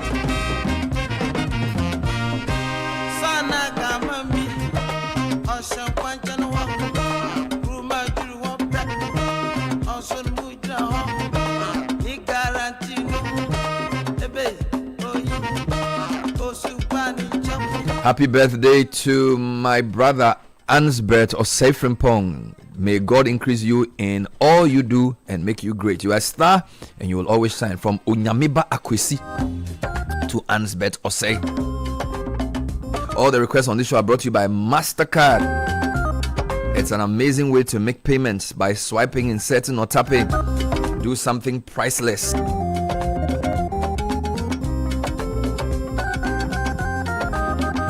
Somebody said to me, this is the first time in a long time that February will have 4 exact weeks. So 4 Mondays, 4 Tuesdays, 4 Wednesdays, 4 Thursdays, 4 Fridays, 4 Saturdays, and 4 Sundays. It doesn't usually happen. 4/7/28, so it's a neat month. It means this month you can do something neat too. We are playing highlights of Ebo Taylor. He changed the face of high life music, fused it with other genres, and still maintained relevance. Now, those of you who know Fela can tell there's a bit of Fela in there. So he did some work with Fela as well. He also lectured music, so he was not just a musician, he was a musicologist. Born January 1936, died February 2026. 9 decades of impact.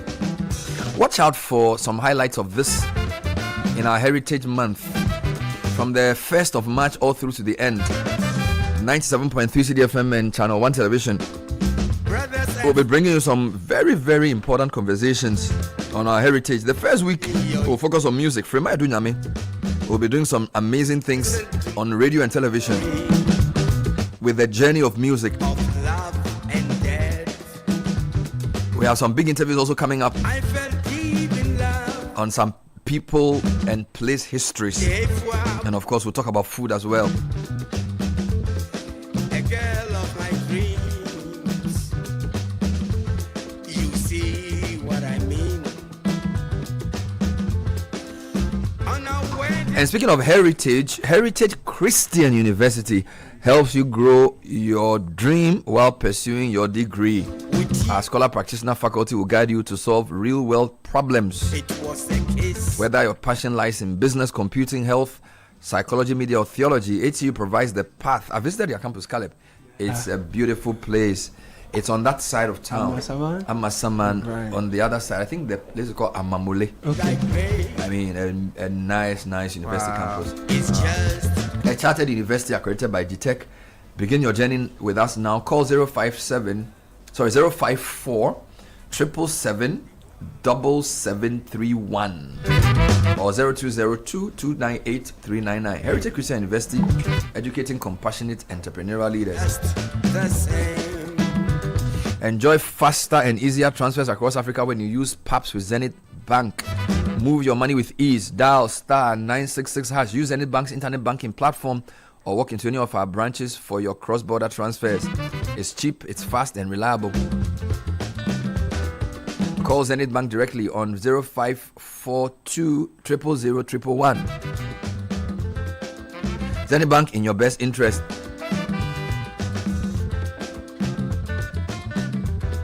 Get ready to boost your career with SIMA. You're fresh out of university, you're climbing the corporate ladder. Is a Chartered Institute of Management Accountants. Gives you real world skills, global recognition, and a powerful network of close to 700,000 professionals in over 190 countries. Become a Chartered Global Management Accountant. I did management accounting in my MBA. It was an interesting journey. Call 0263 011992. SIMA, one qualification, countless career opportunities. And I need to say, accounting is a really good profession. You know, Musa Dankwa is an accountant. Oh, okay. Yeah. Okay. Some of the best bankers I know started as accountants. Yeah, accounting is a really solid profession. It's one of the professions that, you know, somebody said there are 3 or 4 people you should never lie to. Your accountant, your lawyer, I think your doctor. Okay. And then, yeah, those 3. Right. Because your accountant, they know a lot about your money and they will help you. I know someone who's been terrorizing accountants. He says that lawyers are learned, accountants are numbered. Dr. Roland Atakese. He should wait till he has a tax issue. Then you see the value. You will see the value of having a good accountant in your corner. You know, there are some professions that will never go out of fashion. That's correct. I mean, we know AI is going to change a lot of things. True. Whatever you do, you need a good lawyer. Mm-hmm. You need a good accountant. Yeah. You need a good architect. Yes. And you definitely engineers. You definitely need. High on that. What's the third one, sir? Lawyer, accountant, and what?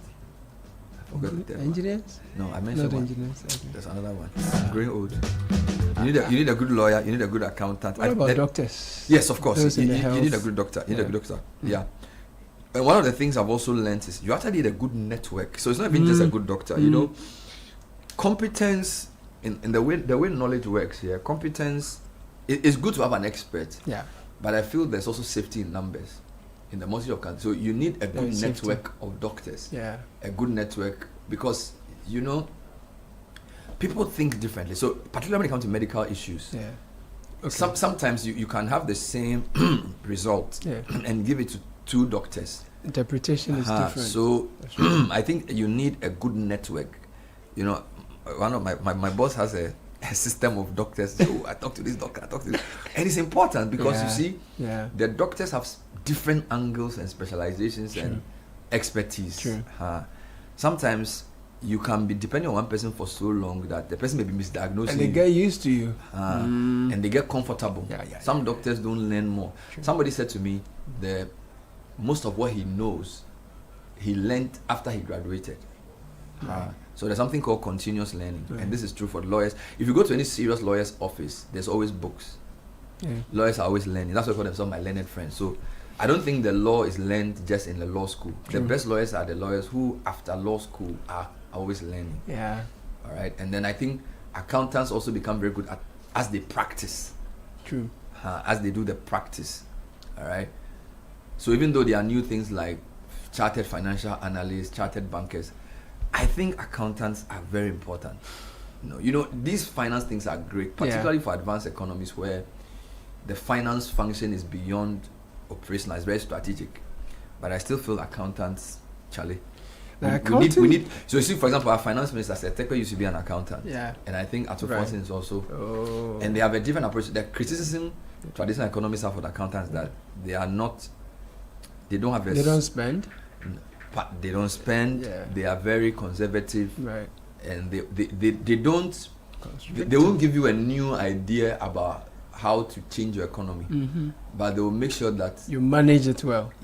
So accountants tend to become better managers of economies, but economists are more visionary, and they tend to come up with ideas. You know, so I think you need a nice balance. I remember. So Aite comes in strongly here because he was an economist, and a lot of people thought that his ideas and a lot of things he implemented was because of the discipline of the economics background that he has. He was ISA director at some point. And for a long time now, if you go to campus, we have, this e-gate system, and the roads on campus are really good now because then you take a loan, use this e-gate system to generate revenue, and then use some of that to I guess it's partly his training and also how he applies himself. So the whole idea of the way economics is taught, the way they theorize, the way they interpret reality is partly behavioral, partly mathematical training. So for what that's worth. Interesting. In the meantime, if you want to upgrade your Valentine plans, the season of love is here again. Empowered by Eagles, the elegant rebirth of Holiday Inn Airport City, invites you to celebrate in grand style with exciting, affordable packages designed for your every love story. Choose your perfect date experience: a full weekend stay with Sunday brunch, a romantic one-night escape, an intimate candlelit dinner, or a vibrant Sunday brunch filled with great food, vibes, and memories.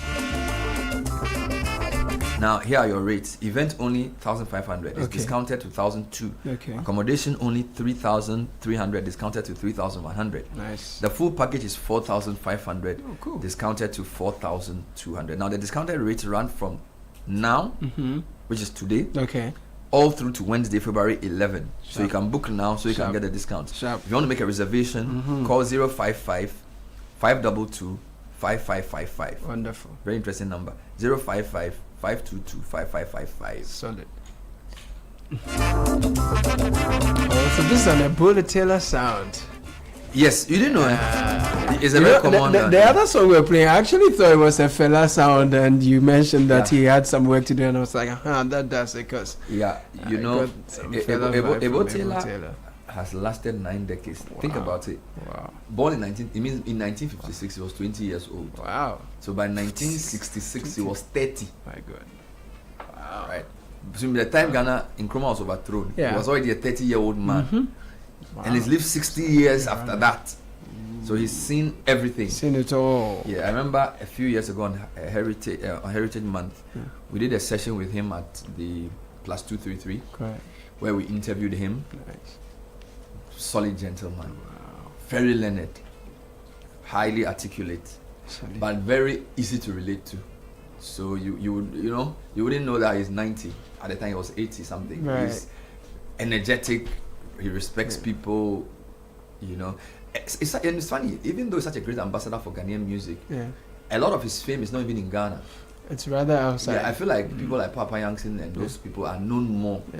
Ebo Taylor will be appreciated more outside France, Britain, the US. He taught as well. So in a sense, he's more the global Ghanaian. Because if you ask a Ghanaian to mention 5 of their favorite high life artists, that's true. They may not mention Ebo Taylor. That's true. Because he wasn't playing for the local market. Right. But some of the stuff he did inspired many people. So, and it's that conversation you and I always have about artistic success versus commercial success. Thank you. You know, and a lot of consumers of music would say, "Oh, we currently rate musicians by streams and whatnot." But if you're talking about influence on music, that's Ebo Taylor. Somebody will say, of course, because of his longevity. But truth be told, Ebo Taylor was a pretty late discovery for the rest of the world. Yep. You know, he became globally relevant pretty late. But once they figured out, oh, this was the guy, the influence was profound. You know, it's a big miss for the world of music. And I hope that we as Ghanaians get to recognize that. We in Ghana we tend to mention his name in niche circles, you know, jazz, you know. But I keep saying there are a lot of really good Ghanaian artists out there who have considerable global influence that we barely mention in this country. You know, for a very long time, you know, look at even somebody like Kwame Eboa, and how long it's taking him to be recognized in Ghana. Kwame Eboa, unless you really pay attention, you don't know who he is. He can walk along the streets of Accra and nobody would mind him. But Kwame Eboa could walk in London and get stopped every 3 minutes on the road. It's pretty different for him, you know. So it's just different feels for different people, but a truly big miss. And I think it also reveals what you just said, reveals a couple of things about what we consume locally. For example, Amachi Dede and Lumba. Locally, like, they are so big. You know, and some people say, well, Lumba is global, but I feel it's more Ghanaian because we in Ghana know what he does for us. Ebo Taylor, because of some of the stuff he did, the whole genre of Afro beats, you can say he inspired it, he and Fela. So he's important for the continent. So when Europeans look at Afro beats, they'll see Ebo Taylor. When we look at high life, we'll say Papa Yankson, we'll say C.K. Man, we'll say, because they sang to us. Ebo Taylor sang to the world, or sang against us. So international, and we need to know that there are differences. And I think of this point is very important. There's commercial success. There's also artistic success. And then he's also academically as well. All right. So, you know, this morning, just to make a quick point on this, I woke up and my pre-editorial notes from my colleagues around the world. Almost everybody's asking you Ebo Taylor, like what I hope, Godfred, you are getting an obit on Ebo Taylor. Go to South Point. That's his hometown now. You know, and this is the thing. Let me tell you what's going to happen. The obits that I will commission on Ebo Taylor, sadly, will not be written by a Ghanaian. Oh, you can find one. I will not. Go to the music department. I will not. You will get. I will not. Wow. This will be written. I'm telling you, Bernard, because of the influence and where it cuts across. What I need, I will not get a Ghanaian academic to provide. No, you can get a Ghanaian, but not in Ghana. Perhaps. Because you no, I don't want to say this on. But there are people you can find. I can talk to you. You have to do justice to that. I will do justice to it, but I'm just making the point. This morning, a colleague in Australia asked me, Godfred, I hope you are doing Ebo Taylor. My US colleague asked me, I hope you are doing Ebo Taylor. My South Africa arts and culture guy asked me, are you doing Ebo Taylor? I'll give you 3 names. Yes. Send Atukwesi an email. Send Kofi Chikata an email. Atukwesi is the likeliest. I'm just giving you names. Send Atukwesi an email. Yes. Send Kofi Chikata, World Bank an email. Send Professor Champong of Harvard an email. Between the 3 of them, they will get you history. You see, I'm going to chase Professor Collins actually. Okay. He's even just in Achimota. Yeah, he's very busy though, but I'll chase him. And so you get. I might also chase Dr. Eric, but we'll see. So don't tell me you can't find a Ghanaian.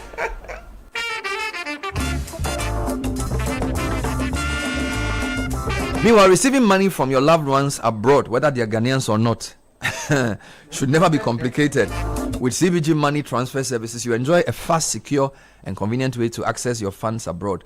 Visit any CBG brand nationwide to receive transfers from Western Union, MoneyGram, RIA, UnityLink, PayAngel, Transfers, TapTapSend, Therapy, and Thunes. All you need is your valid national ID, phone number, and transfer reference number.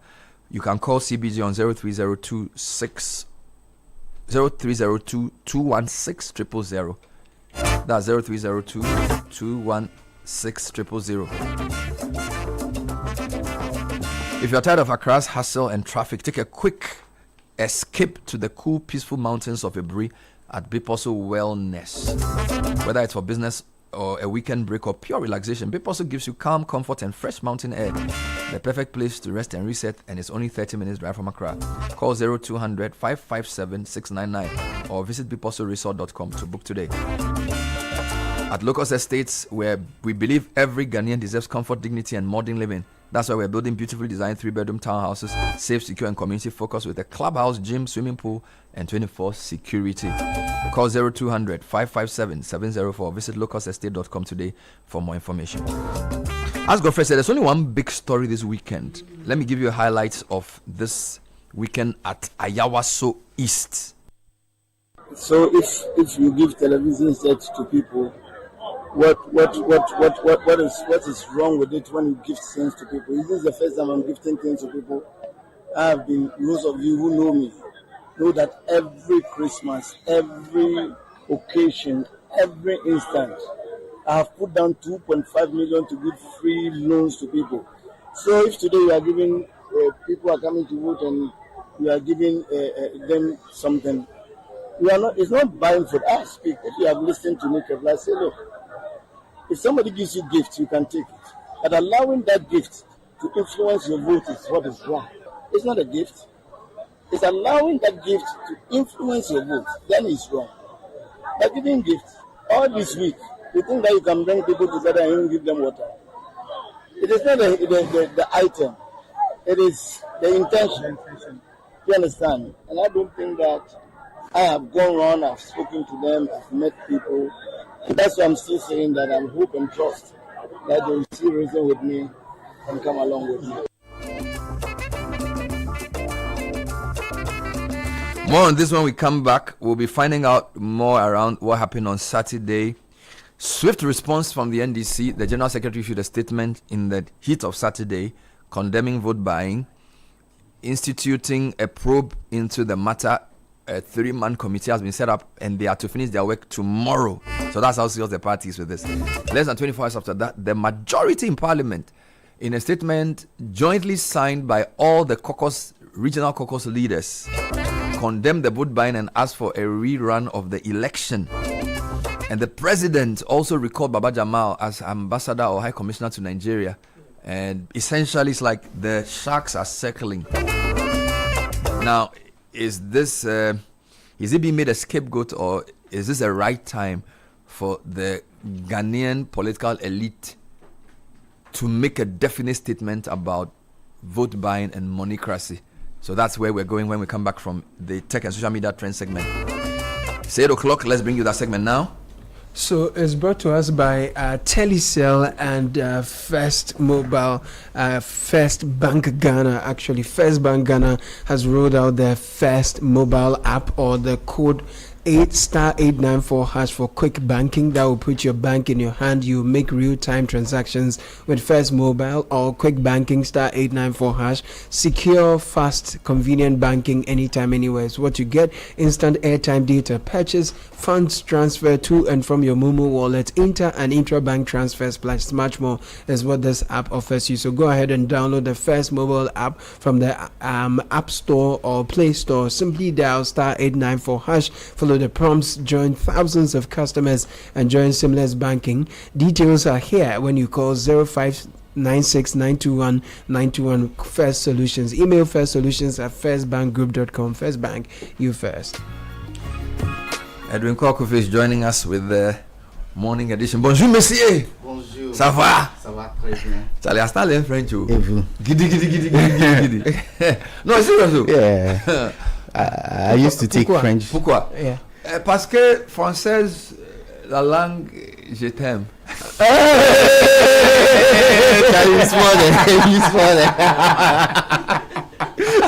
No, serious. I met a translator at Africa Prosperity Dialogue who said, look, he wants to help me to rediscover my French. So I started classes. That's not bad. So every morning, je m'appelle Bernard. Je ne sais quoi. Non, je ne sais quoi. Je suis journaliste. Oh, tu es journaliste? Je suis journaliste. Travailler where? Non? Oh, je suis journaliste et Citi FM et Channel 1 Télévision. J'habite à Accra. Oh, tout pays? Tout pays. Three pays, not two. Which country are you from? Ghana. Okay. Which country? Travailleurs, pays is Ghana. I just did one lesson. I'm not this is lesson one. Okay. Allow. Next week I'll drop more. Let's go through. Okay, good morning everyone. So as Bernard said, the biggest issue, only one issue trending, and that's Ayawasu East. Baba Jamal was at the top of the trends all weekend. He's still in the trends because first of all, let's mention that he did beat Hajia Amina Adam by 32 votes to become NDC's parliamentary candidate for Ayawasu East, the by-election that's coming up. But then it's overshadowed by lots of videos of TV sets, motorbikes, and Kosiani Muko boiled eggs being shared to delegates and constituents. People obviously called out vote buying, but in an interview with Channel 1 TV, he said that what's wrong, as you just played, with giving people TV sets, there's nothing wrong with it, and he didn't consider it vote buying. But of course the NDC did not take that lightly. They released a statement condemning it and also setting up a 3-member committee to investigate it. It was Totobi Kwache, Mahama Yariga initially, and MFA Fuga. Also, President John Dramani Mahama directed his immediate recall as the High Commissioner to Nigeria. The special prosecutor says he's investigating it, and also the MPP's presidential primaries for allegations of vote buying. He also the voters are circling. The statement also said that the NDC parliamentary candidate for Ayawasu East now is being investigated because of an alleged assault on one of its officers during the primaries as well. So the that's OSP. Yes, the OSP. Yes, exactly. So that was also big. The majority in Parliament have also released a statement saying that the election should be annulled, and that the candidates who participated in the votes buying should be disqualified as well. So Mahama Yaraga, who was initially part of the committee, recused himself because of obviously he can't be part of the process, having expressed an opinion on the process. Now Baba Jamal has also released a statement, very, if I may say, poorly written statement, but saying that he did not engage in any vote buying and that he's ready to assist in the investigation. So all that is going on. A lot more coming out from that. I'm sure you will discuss it later. Next trend, and I know it happened last week, but we have to talk about it. Fugu. It was all over the timeline all weekend, and it even continued into yesterday and Saturday as well. It's been on the BBC over the weekend, everywhere. It was an amazing display of Ghanaian unity, I must say, because of one statement made in Zambia after the President John Dramani Mahama wore his smock to Zambia, and it's turned into a whole social media firestorm. Can you tell me Fugu looks like blouse? Well, President Mahama said that he's happy Zambians have marketed the fugu to the world. He says it will boost the local fugu industry. Even the Zambian president says he loves the fugu and he intends to order more for his staff as well. But the videos, the pictures all over social media of everyone, including members of parliament, journalists, everyone wearing their fugu and showing how beautiful smoke is. It was all over social media, so that's a big trend. I think there. the Revenue Authority also said that if you're Zambian, you wanted to import up to 19 fugu, that would not attract any VAT or stuff like that. That's amazing. Duty. Yeah. It was one? There's one. Personal use. Okay. Anything else, they will make a different arrangement for you. Okay. That's wonderful as well. Also happening over the weekend, U.S. President Donald Trump. Yes, so his Truth Social page shared a racist video depicting the Obamas as apes. So yeah, obviously people criticized it. Initially, the White House defended the statement, saying it was just meme culture and people should stop the fake outreach. But then the criticism got too much. Even the Republicans were criticizing it because it was a terrible, terrible video. It was taken down. The White House said that it was a staffer that posted it. Trump himself, an unnamed staffer. Trump himself says he didn't see that part of the video which depicted the Obamas as apes, and that he doesn't see a need for him to apologize, even though it was posted on his platform. So that was an unfortunate thing that happened over the weekend. Obviously, another unfortunate thing, Ebo Taylor's passing.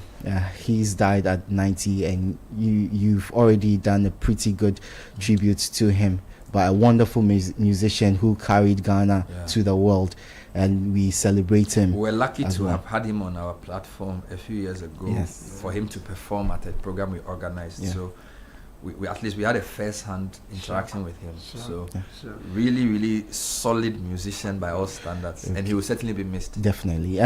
We are not interested in American football itself. A lot of us aren't, but we are interested in the halftime show. And yes, we had Bad Bunny, who recently won Record of the Year, perform at the halftime show. And who won the thing? It was the Seattle Seahawks. Yes, they won it, beat the New England Patriots. So the significant thing about it is Bad Bunny, he used the platform to preach togetherness, preach against the attacks on illegal immigrants. He's been doing that all year before he won the Grammy for Record of the Year. But he used this platform, which obviously attracts a lot of attention in the US, to basically complain about what has been happening in the US. He's very and big advocate for immigration in the US, and definitely so he's not happy. Yeah, he used the opportunity, and I feel a lot of more people should be taking that opportunity as well. Let's move to tech news, and something interesting happened where South Korean cryptocurrency exchange accidentally gave away more than $40 billion worth of bitcoins to customers as promotional rewards. So they were initially supposed to give $1 worth of Bitcoin to each of their customers, but they made a mistake, gave away $40 billion worth. Eventually, they've recovered about 99.7% of that amount, but the rest is out in the wind. Why don't these mistakes ever happen when people send it to me? Why don't I ever get benefit from these things? Yeah, so it was good for the customers who received it, and those who have not been able to have the money or Bitcoin retrieved, they are lucky. I mean, now it's for them. So that's going on in the world of tech. All right, thank you very much. That was Second Social Media Trends with Edwin Kwakofi. Join the conversation on the Citi Breakfast Show on Facebook at facebook.com/Citi97.3, Twitter at twitter.com/Citi973, and Instagram at instagram.com/Citi973 for the hashtag CitiCBS.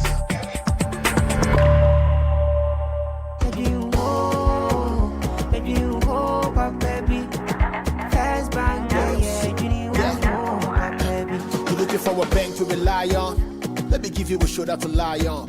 Would we see to banky baby? No lie, only one place where I get my eye on. Make I introduce you all to First Bank, the best services in the world, first rank. Customer service, everything is well planned. I make music, I travel, I sell land. They be my reserve tank. Cause Every time I know my money's safe. Universal banking ain't in me here on the date. I'm a busy person, me no need time to wait. Now I got to Spain even when I'm in the States. My me blue shirt.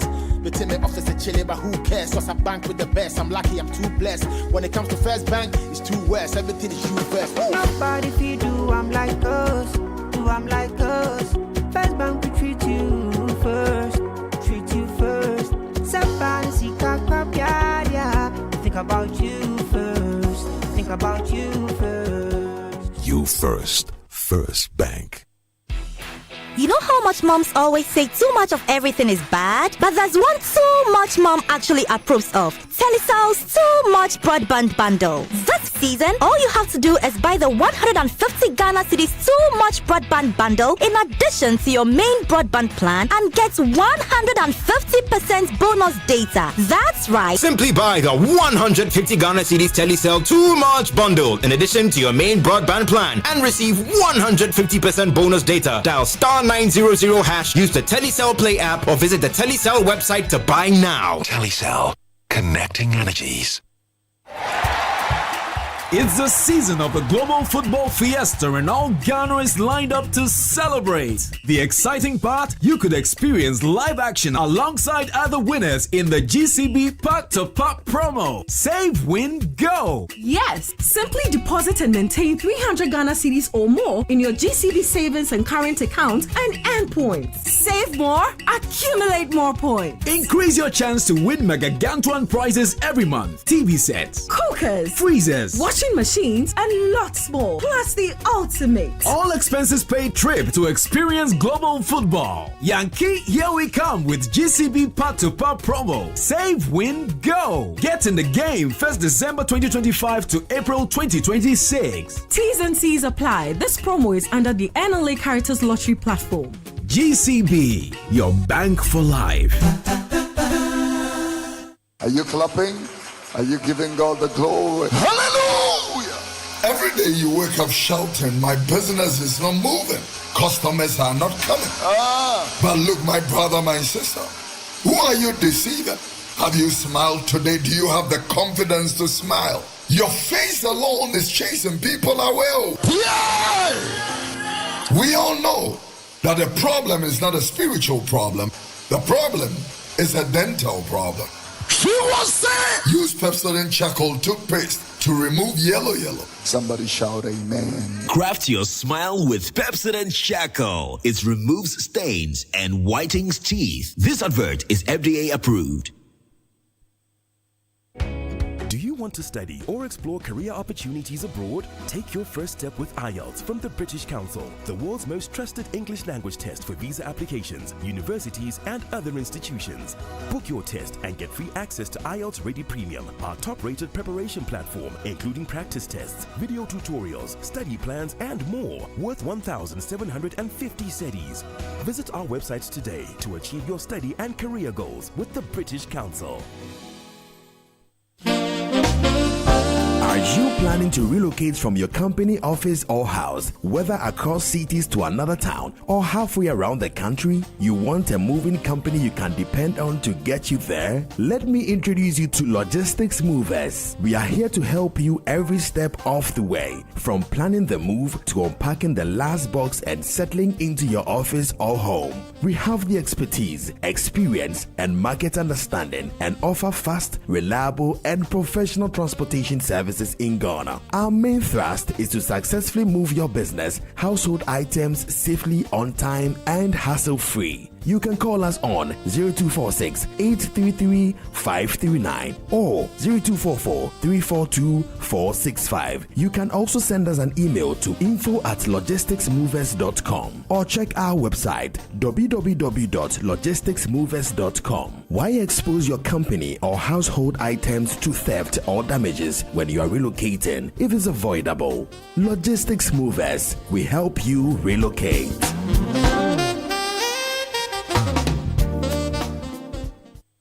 Mr. Kojo, 1 minute before you go to work. The AC you said you want to fix, it won't work.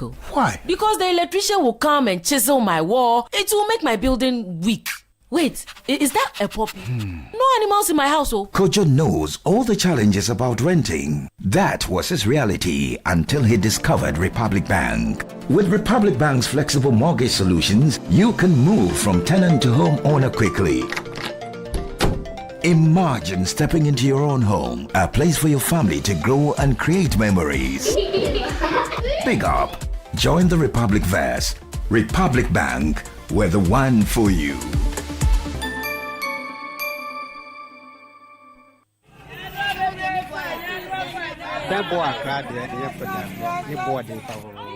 When the lights go off, when water won't flow, when rent goes up and wages don't, someone must ask the hard questions.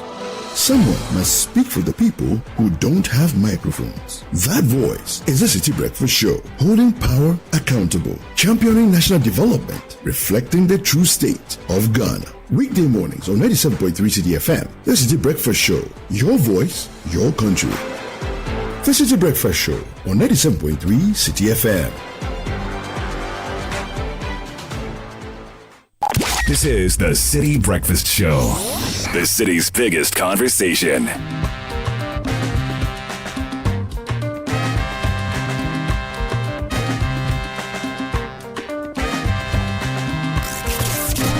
the power of relevant radio.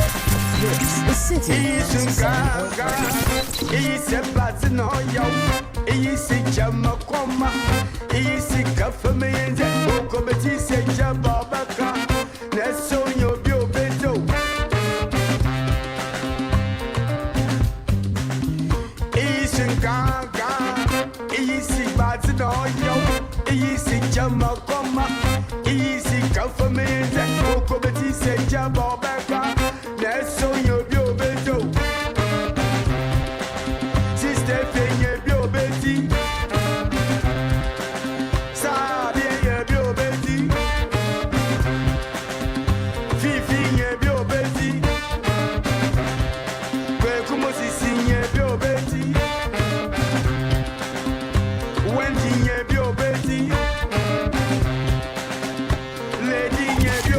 City Breakfast Show, the city's biggest conversation.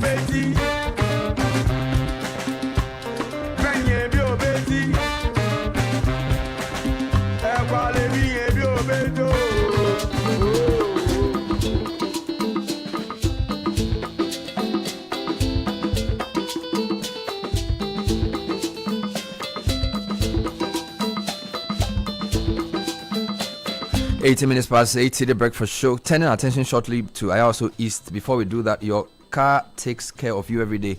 Now it's time to do same. Protect your car with a comprehensive motor insurance policy with SG Ghana Sound Drive and get free fuel coupons as a reward. You can also get exciting branded souvenirs when you buy or renew your third-party insurance or a new smart drive policy. A third-party policy with an extra layer of protection and benefits. Promo starts now and lasts till 31st March. Let's help you take care of your car so that every drive feels more secure. Call 0302-214-314 for more information. SG Ghana Sound Drive is underwritten by Sanlam Alliance General. Societe Generale, the future is you.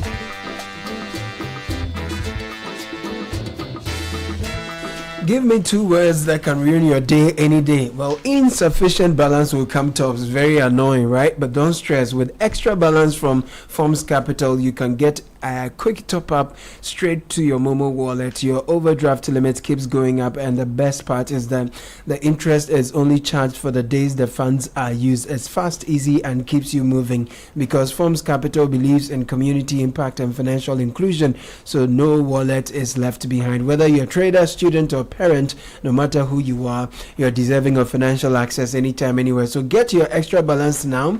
Sign up for free on the Momo app. Navigate to financial services, advances, and select extra balance to register, or dial *170 hash, select 534 to activate extra balance. Extra balance, live extra. And in today's connected world, technology is not a convenience, it's critical. When devices fail, productivity is affected. Tech Therapy Limited is a professional technology service company in Ghana providing reliable repair and support for smartphones, tablets, laptops, and smart wearable devices. We serve individual professionals, businesses, institutions that value quality, and we don't go with this delay. No, there's no unnecessary delay. We have skilled technicians, structured processes. We give you proper diagnosis, no guesswork. So call us now, 050-789-096. Email us acc.service@techtherapy.africa. Follow us online, Tech Therapy GH, on all social media platforms. Our office is at 24 Garden Road, East Legon. Tech Therapy Limited, your digital wellness partner. So we've been in the insurance business for 102 years. This is Enterprise Insurance. Trust us to take good care of you, and we are even rewarding you when you get your insurance from us. We've dropped the Insure Chile promo. Is the road to the ultimate football experience. When you insure your car with Enterprise, you don't just get protection, you get extra rewards. Enjoy free fuel coupons, airtime, shopping vouchers, and stand a chance to win an all-expense paid ultimate football experience live at the stadium. Insure your car now with Enterprise and be part of the Insure Chile promo. We are doing this till May, and this is regulated on the NLS Caritas Lottery platform. Enterprise Insurance, your advantage. What if your bank helped you big up? Welcome to the Republic Verse, where your money, your business, and your dreams level up. Own your dream home with Republic Bank mortgages. Grow faster with SME and corporate banking solutions. Run your daily finances smoothly with retail and commercial banking products. Build wealth with investments and trust management, and pay anywhere, anytime with Republic Visa credit or debit card. So whether you are starting out, scaling up, or stepping into what's next, Republic Verse gives you the power to do more and shine brighter. Call us on a toll-free number 0800-414-414. That's 0800-414-414. WhatsApp is 0546-414-414. And let's step into the Republic Verse. This is the Republic Verse. Do more, shine more, big up. Republic Bank, we are the one for you.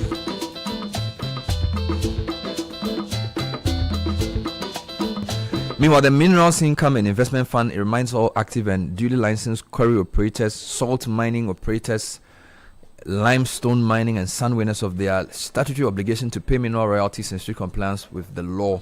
All royalties must be paid into the Mineral Income Holding Account at the BOG or through the Ghana.gov platform. In addition, operators are required to file their royalty returns at the nearest GRA office, copies of which must be submitted to the Finance Department of MIF either in person or electronically via email at finance@mif.gov.gh. This notice serves as a formal reminder to all our supporters, or to all our operators rather, to honor their royalty obligations promptly to support the sustainable management and investment of Ghana's mineral resource.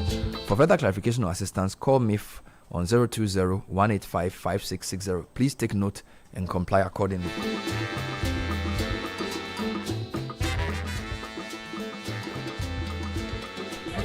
Because you are Baba Jamal, but as a delegate.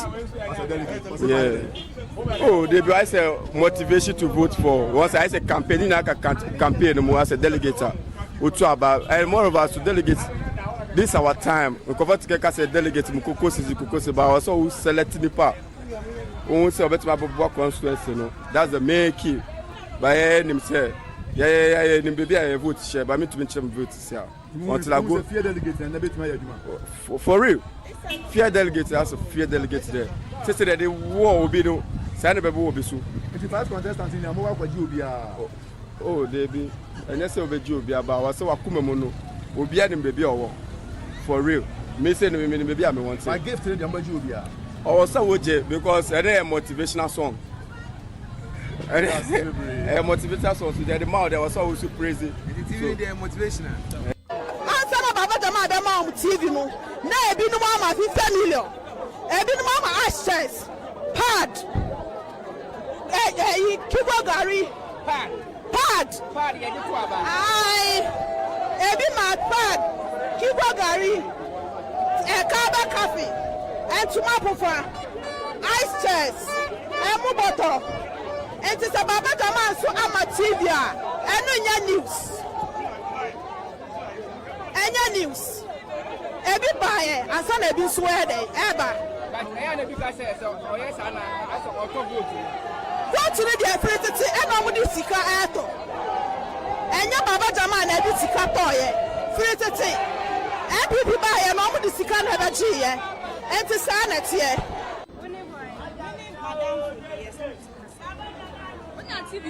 There be a TV 1:1. Aye. Baba Jama. Baba Jama na TV. Aye. Nti obetu amanana. Aye, onwa na eko. Onwa na eko. Aye. Is it because of Punya TV na? Debbie. And yet because of the TV, I believe in his vision. He's supporting the women. He's supporting the youth. He's supporting everyone.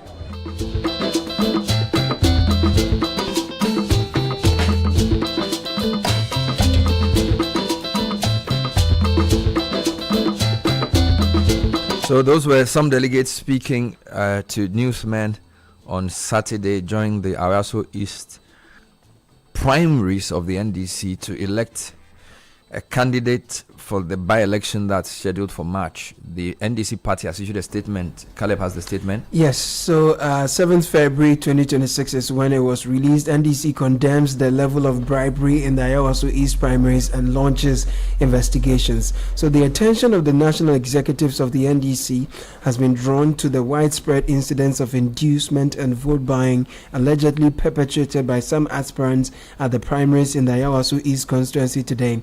The party vehemently condemns these actions in no uncertain terms as they represent an affront to the values and principles of the party and the reset agenda the party is championing. The party is immediately instituting a full-scale investigation into this matter and will take a swift action against any candidate found culpable.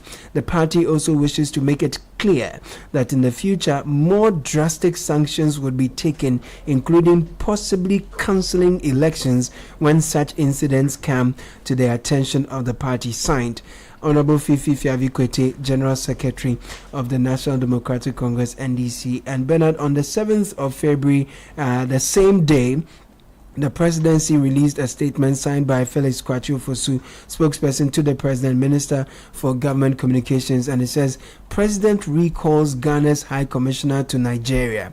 President John Dramani Mahama has directed the immediate recall of Mohammed Baba Jamal Ahmed Baba Jamal from his position as Ghana's High Commissioner to the Federal Republic of Nigeria. The decision follows allegations of voter inducement in today's National Democratic Congress NDC primaries in the Ayawasu East constituency, in which Mr. Baba Jamal, a candidate, participated. In his directive to the Minister for Foreign Affairs recalling Mr. Baba as High Commissioner, the President noted that while the allegations of vote buying were made against multiple candidates who contested the primaries, Baba Jamal was the only serving public officer among them. The President has also noted the public statement by the General Secretary of the NDC indicating that the party has commenced its own investigations into the allegations arising from the primaries without prejudice to the ongoing internal party processes and strictly in view of the standards of conduct expected of public officers. The President considers it necessary to act decisively to preserve the integrity of public office and to avoid any perception of impropriety or conflict with the government's code of conduct for political appointees.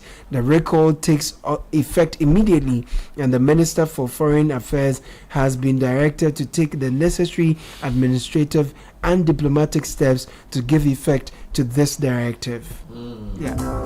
And of course, finally, the man himself issued a statement in reaction to all of this. I think the statement came out later on Saturday or early Sunday. Let's have that as well. So we heard first from the NDC. They've issued a statement, set up a committee chaired by Kofi Totopi Kwache, together with now Inu Safuseni and then MFA Fuga, to look into the matter. They've been given just 2 days. So the statement was issued on Saturday, which means they started working possibly on Sunday.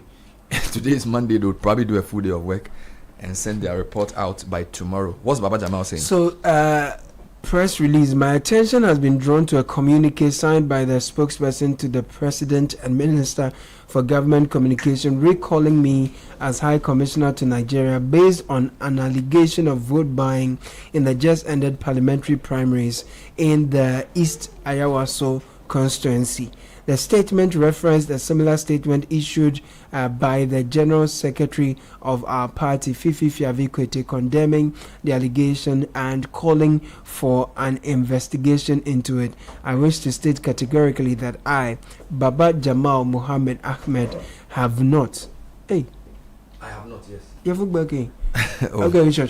I have not engaged in any vote buying or election malpractices, and I pledge to avail myself to assist the party in its investigation into the subject matter anytime. I want to use this opportunity to thank His Excellency the President for the honor done me and the opportunity to serve my country as Ghana's High Commissioner to Nigeria. Finally, I sincerely thank the NDC in Ayawasu East for the confidence reposed in me. Signed Baba Jamal. The thing is to struggle with the statement. Obviously, he was under pressure. You can understand if in a space of 24 hours you've won an election, been accused of vote buying. First in the media, you've reacted to it. Your party has issued an investigation against you. You've been recalled as ambassador, and then that's not the only statement. There's another one that I want to read before. From where? The OSP, they issued a statement on Saturday as well, and it's on the CBS platform. If you can just read it. Sure. So that they put out a public notice on the 8th. So that was yesterday. Okay. So this is the third statement. So first the NDC issued a statement, Felix Kwachi issued a statement, and then the OSP issued a statement. A minute, I'll get the OSPs. I'm seeing one from the majority leader as well.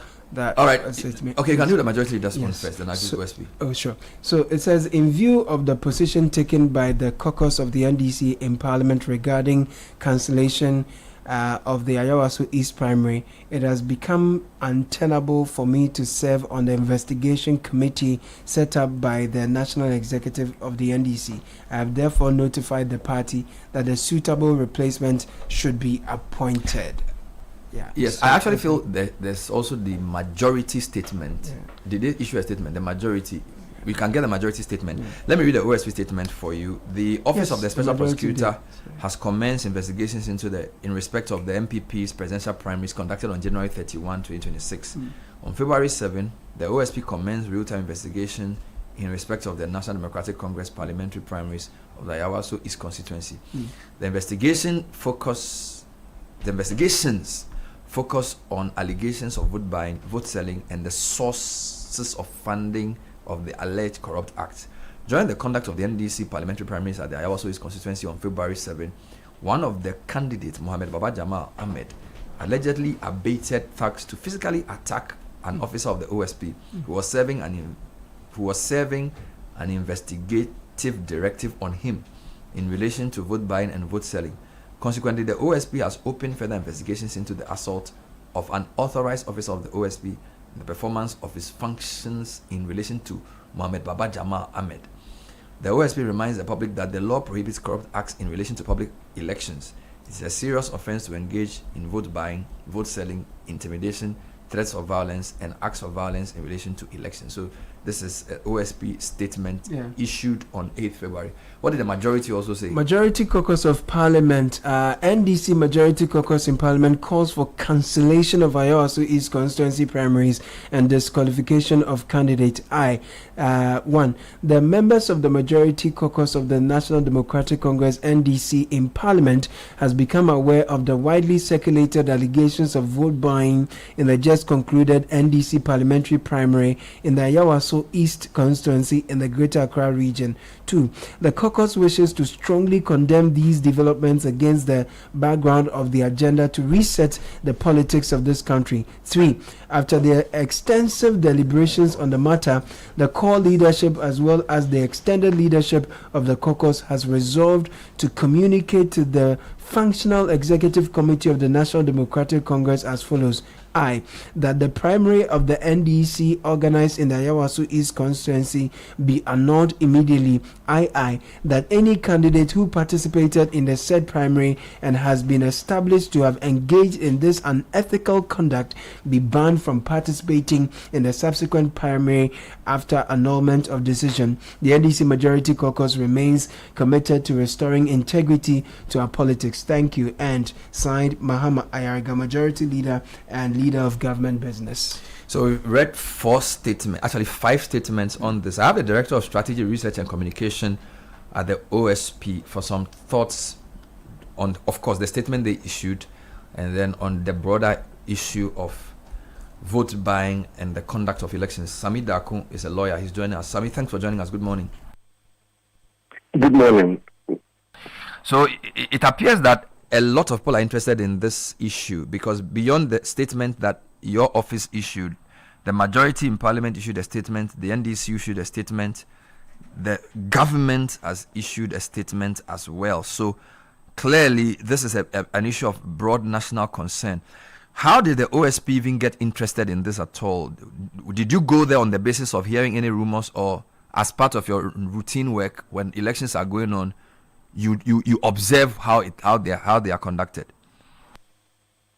Thank you, Bernard. But as you know, we typically won't talk about any statement we've issued. But I think on this note, we wanted to talk broadly about how to solve the issues of vote buying. But I will excuse and answer a little bit about the OSP statement. So any election that takes place in this country, the OSP is interested in it. And we do monitor those elections. So if you read our statement very well, you notice that this statement is not just about what just happened at Ayawasu West Wagon. Neither is it just about what happened during the MPP primaries. It's generally that we are reminding Ghanaians that vote buying, vote selling is prohibited by law, and that we must refrain from it. So in the 2 instances, if you read the 3rd paragraph, you know the focus of what we are doing for both instances. So I don't also understand how some people were reading the statement, because they said that there's only 1 paragraph for the MPP and the rest is NDC. It doesn't add up. It's purely that we are stated in paragraph 1, MPP. We are stated in paragraph 2, NDC. And in paragraph 3, we talk about what is it that we are investigating in those instances. And we dedicated a little bit more on a particular candidate because that candidate had assaulted an OSP officer in the performance of his work during the elections. So that should also tell people that the OSP is active on the ground monitoring. So it's not just that after it has happened that the OSP is coming into it. And that's the beauty about investigations. So there observing. If you remember, I think in the last election at Ayawasu West Wagon, OSP officers were also spotted sometimes because somebody knew them. But usually they are not in uniform, and so you are unable to tell whether there's an OSP officer on the ground or not. But this is part of our responsibility in terms of preventing corruption, in terms of investigating instances of corruption. I guess those who may have questioned the statement may be wondering why the OSP didn't issue a statement after the MPP primary, which is I think a week old, and chose to put both investigations into one statement. I think that's where that's coming from. I understand those concerns, but they are, as much as they may think it's legitimate, it does not make any valid argument. You cannot usually prescribe the mood, timing, and instances of investigation. Some investigations are done even on the quiet. And as you are aware, the OSP, when it does investigations, would hardly announce it unless it's of extreme public interest, and it's important that the public do know something is being done about it. So if it happens that this is the right moment for the public to know something is being done about it, that should be okay. It becomes more like saying that a crime happened last. I've come to report something to you, and then you are now telling me that you're also investigating the crime that happened in the past. Those I think we should leave it for law enforcement. Sometimes it do take a while for them to make some things known. the law enforcement agency has taken note of certain development and things that it is now the time to let people know. So many people did not know that the OSP was even on the grounds during Ayawasu West, the Ayawasu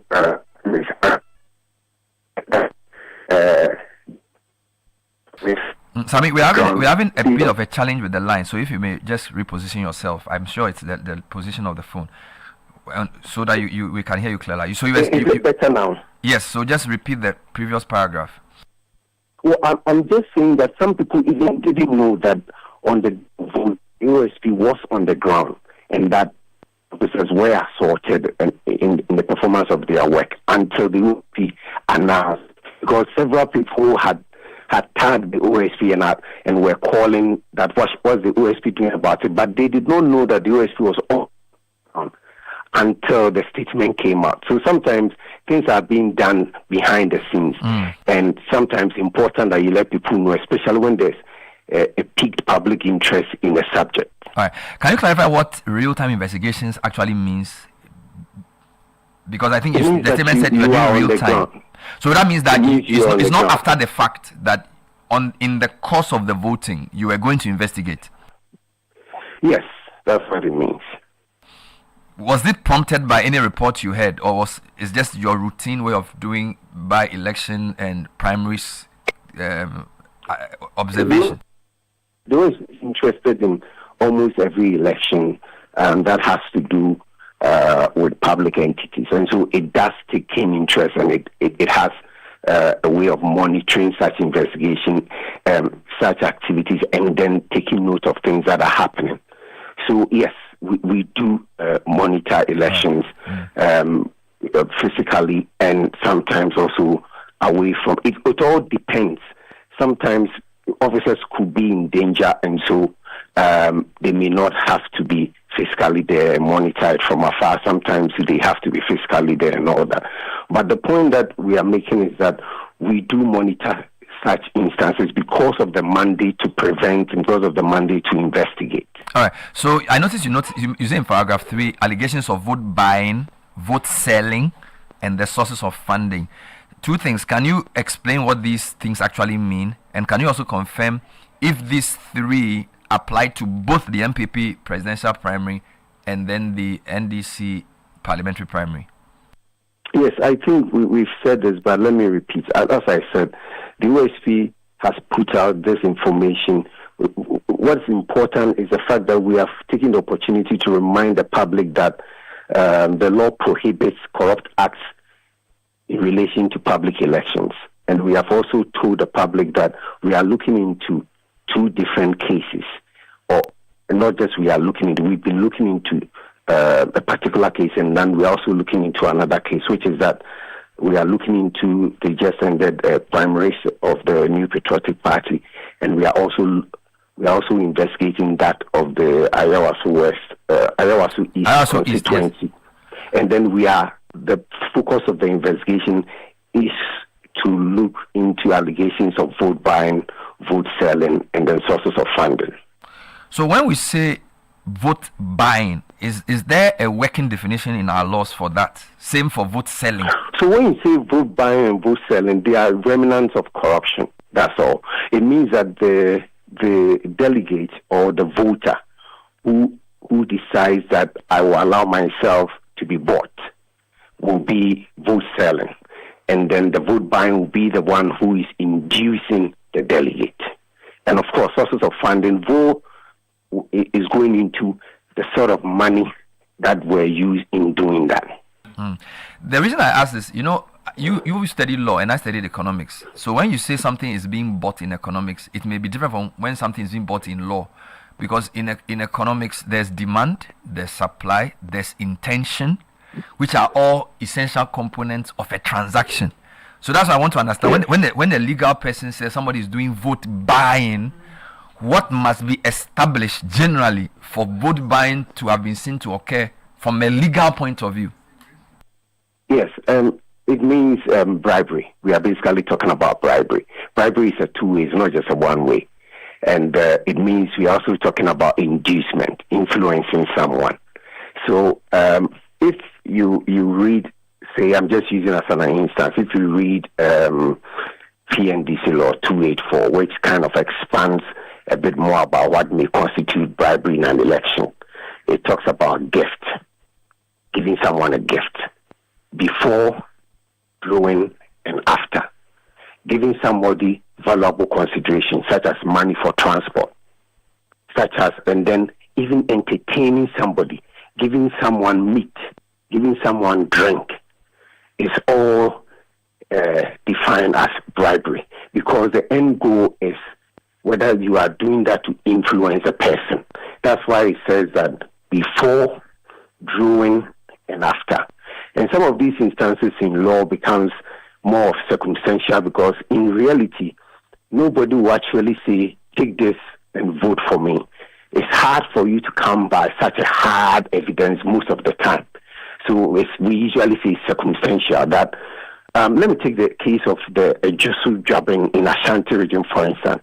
There was this issue about whether it was meant to influence them or not. And one of the questions that we had raised was that if by giving the person the money, you did not intend to influence the person to vote for you, then why are you collecting back your money because you did not win? If it was a gift, then it means that you let it go. Do you take back your gift? Because if you are taking back your gift, then it means that the gift was intended to achieve a purpose. And so if that purpose had not been met, that's why you are taking back. Other than that, if I give Bernard a gift, I should forget about it. If even I wrong Bernard cannot come back and say, give me what I gave you. That means that you gave me for a particular reason. So I think that is what the law covers. But these terms are broken down for you to know that you, the voter, who allows yourself to be bought or who allows yourself to be influenced, you are also, you've also committed an offense. And then the one who is trying to also influence you to vote for them, they have also committed an offense. So the seller, so if somebody collects money from a candidate without expressly saying I want it, but so let's assume I'm going to vote and they give me food to eat, or I say I'm going to vote and they put me in a bus and they facilitate my transportation. I'm talking from the voter side.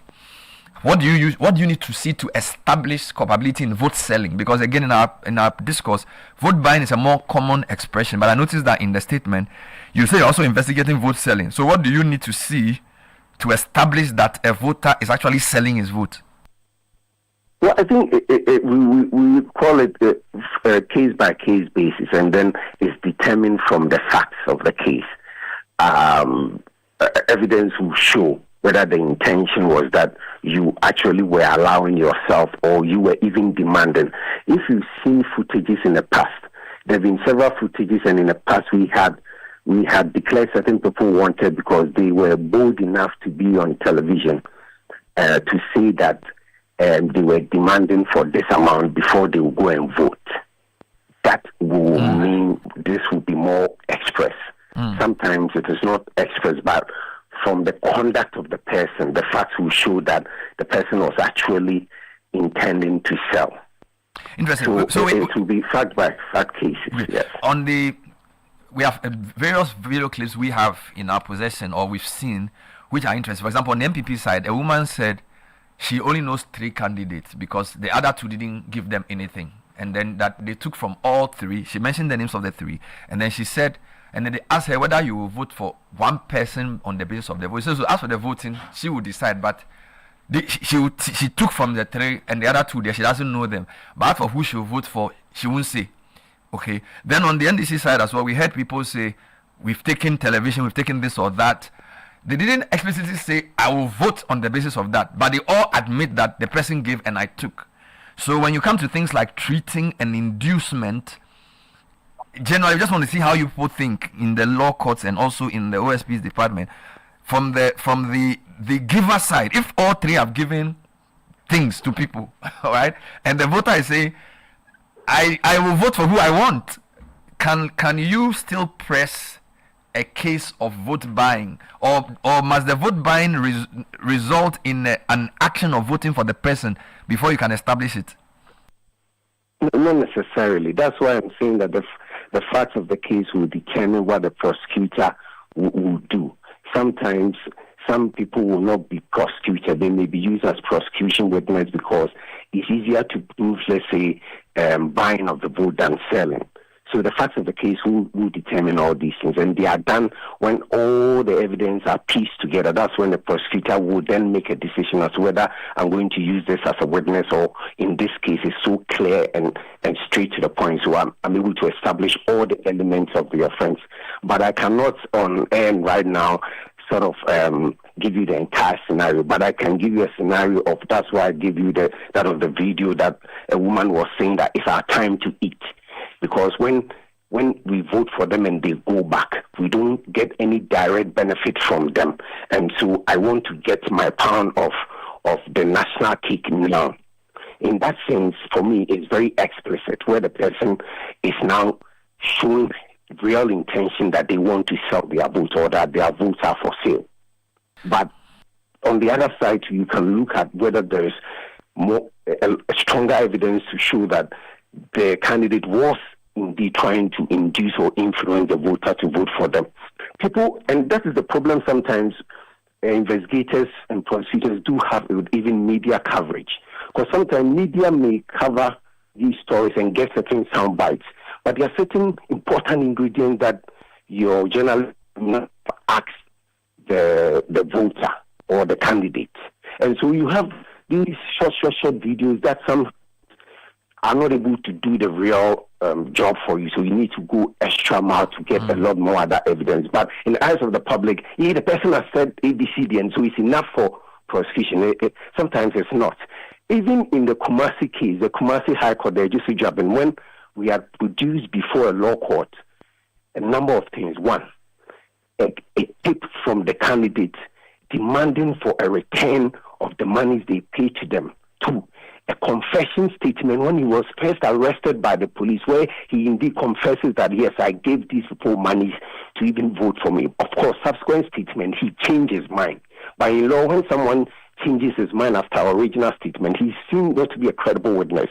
And when we had even shown that, well, the candidate has said that it was for transport, and when we had even shown that the assembly itself had already given the delegates transportation, and so there was no need for another transportation again. And then we had also have prosecution witnesses who were testifying that, yes, he gave them this money for this and that. The court came to a conclusion that these monies were indeed for transportation and not that it was meant to induce them, as if the court wanted us to prove from the mouth of the person that take this money and go and vote for me. Like I said, these instances, it's very difficult to get direct evidence. It's always circumstantial. But even in that case, the court said that no, it was transport and not meant to induce them. So it's a very difficult work. And Ghanaians must also understand that these things are very difficult. You see, even in the Kumasi case, we had people turn against the state. And because after a while, then they decided that let me help my party person than the state. And so we had to treat many of them as hostile witnesses, because they were now saying that it was just for transportation. Meanwhile, transportation is expressly unlawful in our laws. You can't give somebody money to go and vote. It is unlawful. And yet, you can see the consequence of that particular case. And that's why we have said that even in this matter, we require a lot from the judiciary. Because then the judiciary must be looking at the end game, whether it promotes democracy, whether it helps as a country for us to move forward or not. Sometimes you may think that the amount is so small. So the Kumasi case, it all comes up to about 5,000 or something. And in your mind, you might think, 5,000 is nothing. So why should a person go to jail for a minimum of 5 years and maximum of 25 years because he gave 5,000 to people to vote? So these are the challenges that people have to avert their minds. So Sammy, if somebody says that on the basis of the Kumasi High Court acquitting Safo Kantanka, the former nominee for MCU for Ayawasu East, if on the weight of all that you presented, 26 counts of corruption that you charged or the state charged him with, the video around he even demanding his monies back, and on the weight of all of that, a high court could acquit the person, saying that the video evidence presented did not sufficiently directly link to the alleged bribery. If somebody says, if something as direct and clear as this, the court does not agree, what chance do you have for this big MPP primary that has selected a former vice president as the candidate for a large opposition party, and also this Baba Jamal matter? I mean, if the GT Joabin, which was even a much smaller case with less political capital at stake, you couldn't secure a conviction, this is not going to go anywhere. Well, so you have used a word that is terminally wrong. It's not that we couldn't secure conviction. I think that, as I've said, sometimes, and by the way, the case has been appealed because we think that the judgment is against the weight of the evidence. This case was too long and winding. If you remember, on the day of judgment, the judge had to be transferred. There were too many things at play, and we honestly believe that justice was not served. So it's been appealed. I think that we'll take case by case, because you never know, and we do not convict people. It's a court that will convict. What we as investigators and prosecutors will do is to present the facts as fairly as possible. And the job of also a prosecutor is not to secure conviction at all costs, but to ensure that justice is done. So at every point in time, our duty is to ensure that we are able to present solid evidence that leads to one conclusion, that the person has committed an offense. As to what happens in the courtroom and how the judges decide, that's why we have an appellate system. So I don't think we can use that case. But what matters is consistency, that we are showing Ghanaian public that this matter is not right, and that it's against the laws of Ghana to engage in bribery in an election. And so if we get the support of all Ghanaians, and all Ghanaians come to the conclusion that this matter, we want to nip it in the bud, I think that there will be a change. All right. What matters is our consistency in pursuing corruption during elections. Let me broaden it beyond the OSP now. So we've seen the NDC as a party issue a strong statement and instituting an investigation into what happened on Saturday. The presidency has recalled one of the candidates from his position as an ambassador because in their statement he is the only serving public official. The majority caucus have also asked for a rerun of the election. So it appears public opinion around this matter is coalescing in the right direction. So it's not just OSP that's doing this. My question to you is, how does this help in getting us to eradicate this type of thing in our politics? That's point number one. And point number two, do you have any views around how generally beyond law courts, because again, when it comes to corruption, somebody says it's not just the legal and the judicial, but it's also the public opinion and the tolerance. All right, how do you think generally this type of thing will be frowned upon beyond securing convictions? Thank you very much.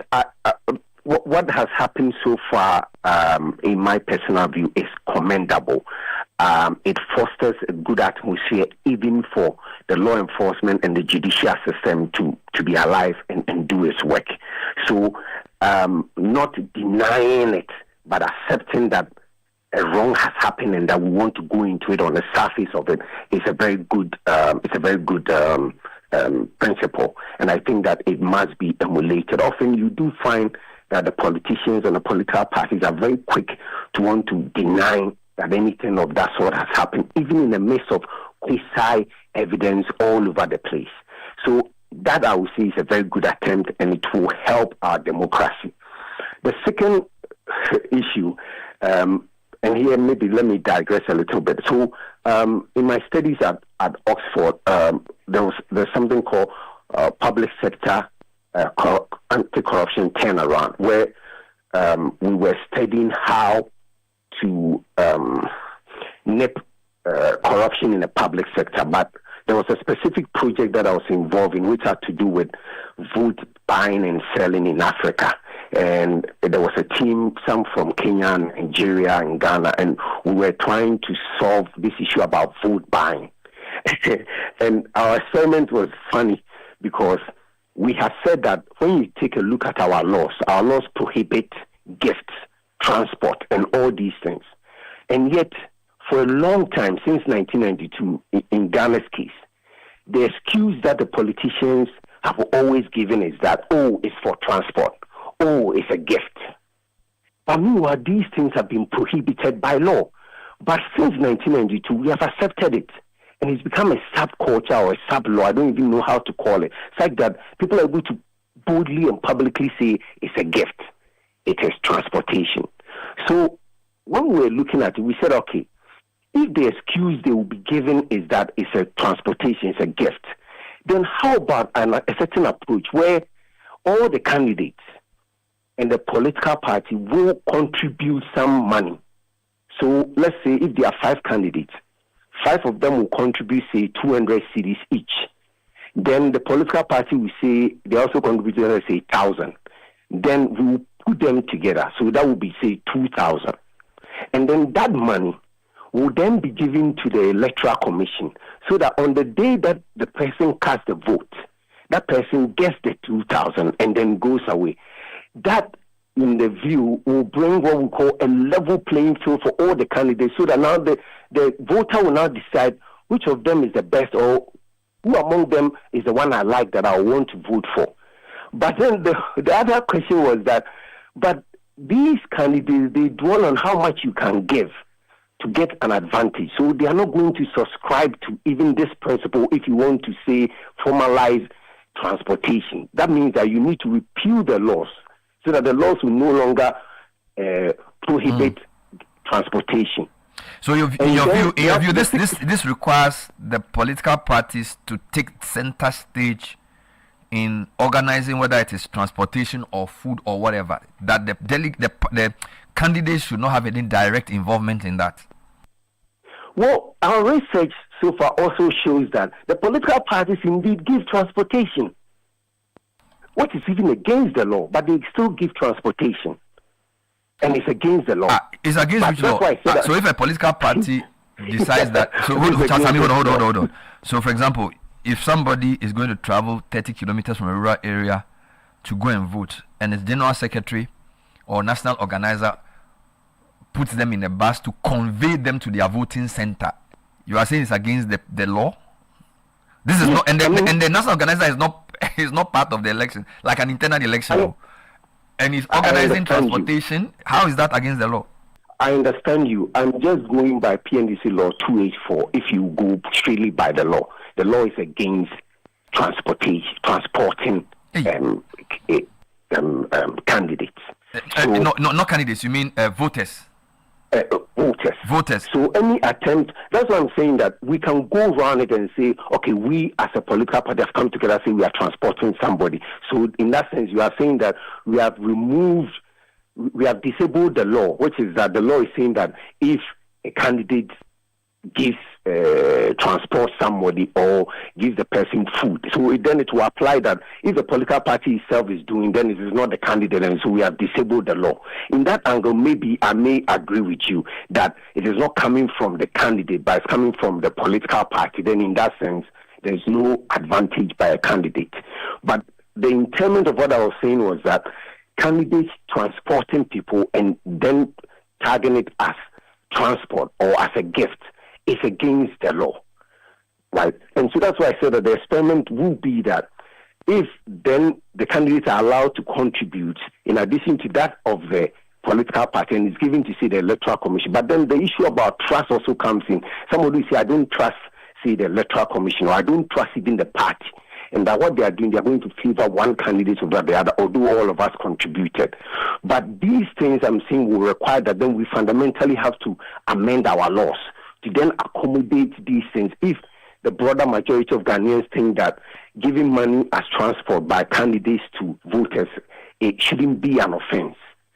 And that is a question that we need to solve. Then the other matter I want to talk about is a broader one, which is that I'm looking at the situation where national security, if they've not already considered this, at the National Security Council will consider vote buying and selling as a national security threat. If it's elevated as a national security threat, then we are going to have all hands on deck. And I'll tell you why it's important.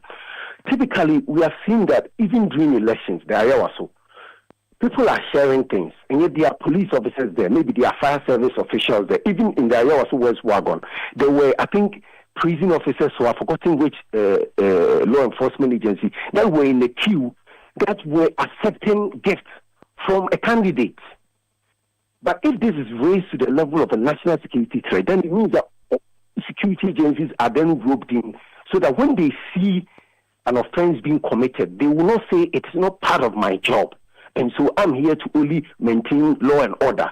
And so if there is a whole house where people are sharing, let's say, television, that house immediately should be locked down and treated as an exhibit and preserved for the agencies that may have direct responsibility to come and investigate. So the other approach would be that we have to have all the security agencies on board, and that can be done through the National Security Council, where directives are then given, and it goes down to every officer who partakes in an election in this country. Because if you take the OSP alone, for instance, there is a national election, the OSP may not be at every place, but you see that the Election Security Task Force and all of them, they will all be at every place. And then as part of their mandate, they know that if you engage in vote buying, they are stopping you, they are arresting you, and preserving the evidence for the appropriate agencies to come and do it. And so, but is there an arrangement where all security agencies collaborate on such things? Is there an existing arrangement like that? Yeah, there is. I mean, at the National Security Council, there is something like that. And then there's a certain body, but that body was for more of money laundering, counter-terrorism. It's called the Law Enforcement Coordinating Bureau, where they bring together all the law enforcement agencies. But maybe they may have to look at this as a variant of sources of funding, which could be coming from, say, money laundering or terrorism financing or, say, narcotics and all that, and also treat this bribery issue as a subset of what they are doing, which they call a law enforcement. But at the national security level, I'm saying that if we are able to elevate this as a serious threat, because in most civilized countries, voting is a civic responsibility. Bernard, you have lived in UK, you know that people just wake up and go and vote without any expectation. But here in Africa, we see voting as transactional, which is my time to eat, my time to get this, my time to get that, because when the elected officials go, I'm not going to get any direct benefit. Right. But forgetting that it doesn't have to be a direct benefit, but it has to be a benefit that accrues to all of us. Right. And so the question I will leave before I go is that, as a country, do we think that vote buying, vote selling is disgusting, that we need to get rid of? Because often, when I look at social media for now, you see that this political party person is defending this party. Everybody seems to place their political party interest ahead of the national interest. And so, even on a simple matter as vote buying, go to social media and check. You see divided opinions, and even attacks on institutions that are just doing their job. All right, Sami, thank you for your time and for also answering questions on the specifics of the statement, and also more broadly on how to deal with vote buying as a canker in our body politics. Sami Darko has been speaking to us, and he is a director at the Office of the Special Prosecutor, responsible for strategy and also for communication and research as well.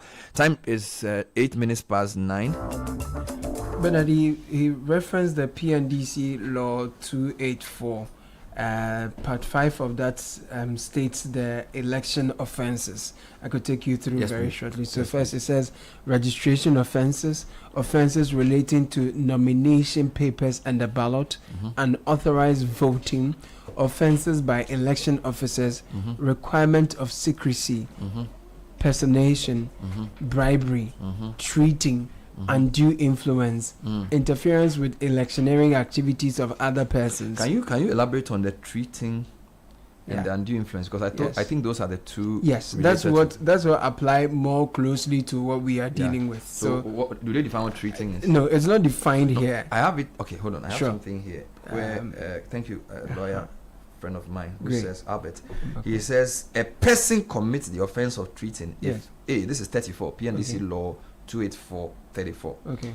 A person commits the offense of treating if A, the person corruptly or through another person before, during, or after an election gives or provides or wholly or pays wholly or in part the expense of giving or providing meat, drink, entertainment, or provision to or for any person.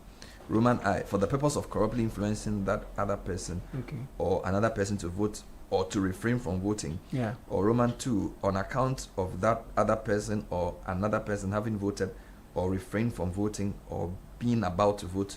Or refrain from voting.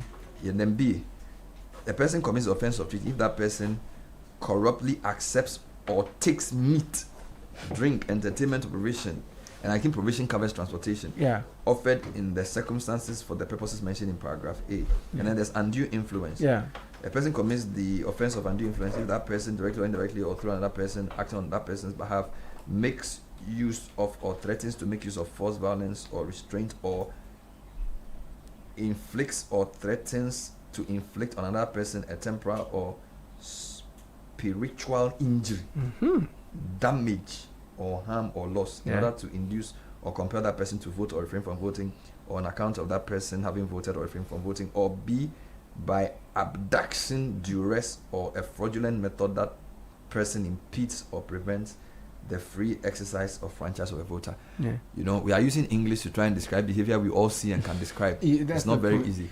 The truth is that the culture of accepting gifts has become so pervasive. And I think for those who want some refresher course, there's an audio we aired, I think in September or August. Professor Justice Bowley. Yes, Professor Justice Bowley spoke about wicked problems, wicked people, and something like that. Yeah. Where he discussed gift giving, bribery, corruption. I think for me that was one of the most profound conversations around that, because he is a public administration stroke public finance professional, but he used a social science approach to discuss our behavior collectively and how people even interpret those who gives gifts to them. It's almost like you are wicked by saying that you shouldn't give us anything. True. True. And I am of the view that if we don't get to a point where the public psyche and the public mindset about these type of things is so hostile, we're never going to solve it. Because if the people, it's like if people think it's a good thing or it's normal, it's hard to fight it. So which is why, for me, the fact that the government, the parliamentarians, the party have all, so this may be, they may be scapegoating, but it's a good start. It's good. All right, and I feel like the OSP feels a bit more empowered. So if they get to the bottom of this, then whichever primary comes up next, you get it. But the challenge is that if the arms of state get involved, or if the government itself gets involved, then it becomes difficult. You get it. So this is, I think the swift action of the NDC should be commended. The General Secretary's position in interviews prior to this, clearly he's not happy with some of the way our policy is going. And if they are able to make a statement by taking a definite action against this, I think to send the right signal. So the scapegoating, even if that is what it is, or that's what it seems, is good.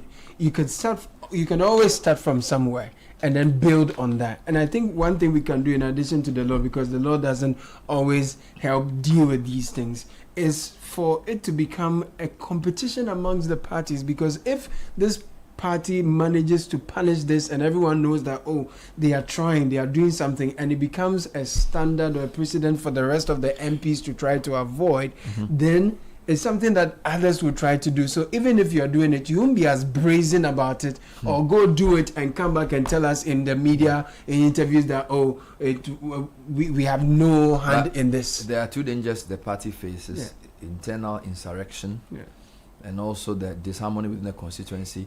And usually political party hawks will come out and say, hey, Charlie, General Secretary, you are going too far. Are you the only person who is saying? Which is why I think the presidency statement and the majority caucus statement coming on the same day is very strategic.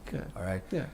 If this works and they're able to even overturn the election and even do a rerun, I think it will send a very clear signal, Godfrey, that this is something that maybe this. And by the way, I think the president's posture has also been encouraging. And even the statement in in recalling him made reference to the allegations of vote, but he didn't evade it. So I think that, and you know, I say to you in Ghana, a lot of people are looking at what the president's body language is. You get it? So for example, a lot of people are saying this president, if you bring him a scandal, he will sack you. So you notice that every minister is cautious. I think we need more from him on that score, to put the fear of God in his own people, that in this my last term, if you mess with me, I'll finish you. And most people will react to that positively. You get it? If he lets down his guard, people will misbehave. So if he will be more aggressive around these type of things, everybody will fall in line, because now he's the most powerful man in Ghana. I lie? I don't even know what to say. You see, in the end, I agree with you. The parties are the ones who can fix this problem. Last week, Monday, a week today, we're discussing the same thing on the MPP side after their presidential primaries. Here we are discussing it on the NDC side. I think there's an opportunity for the parties to come together and say, look, this is becoming way too expensive. The candidates have always admitted to us privately that it is becoming too expensive. And, you know, a friend of mine sent me an interesting quote from Peter Obi, you know, in Nigeria, who said that no country can progress if its politics is more profitable than its industries. Correct. And he's so right. Politics has become very, very profitable for everyone. You know, that why do you think delegates call elections Christmas? Because cocoa season. They understand what it means, and they also expect that the candidates understand what it means. So there's an expectation that even though you cannot control my vote, this is the one time that you have to come and show us that you are a benefactor of some sort. And so if you don't bring it, then even though I was already not voting for you, but you are not a nice person generally. One of them said, do you have the audio? He said, we don't know you. Exactly. Then he said there are 5 candidates in the MPP race. They only know 3 because they didn't get gifts from they didn't get anything from the other 2.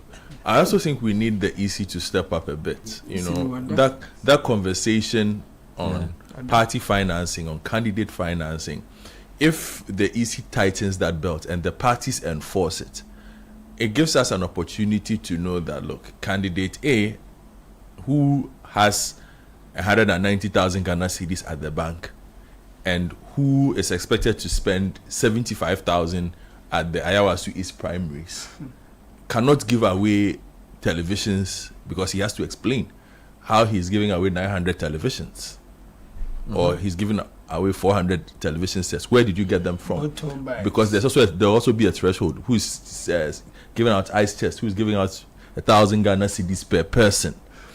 You know, so I just think, yes, everybody's talking about the hypocrisy of the movement. Both parties do it, so why now?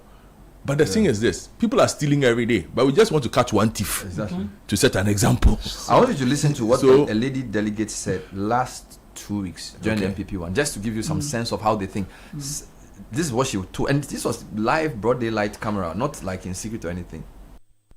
Tare na meje me fancy tu ni do mo ho asi obi antimi ama why ne ba ho oh Dr. Mamudu ba mi aba me ho ye papa Kennedy ba me ho ena brother champion so ba me ho tu ni do mo ayira so mo do ma to nsuom dada why and ye omo amanti ye ni momo ntimi modi na isi ya waje nipa miensa obi ade ne dia aba o kwanya sa obetra ma baako send dia nso nyame ani o oh eno dia ye mra da ho e ya dwuma ne mra nti ya hyehye ne pepepe sa na tie omu mienu no kra banka meje aka ho wow yesa wo de unim dabi so far as I wo ba ne dia wo se yanso ye mia ho because so kwa ye hu biom they say there's a more lose trust in the politicians no that is it ewom ase kakra bi ni akoma di omo achi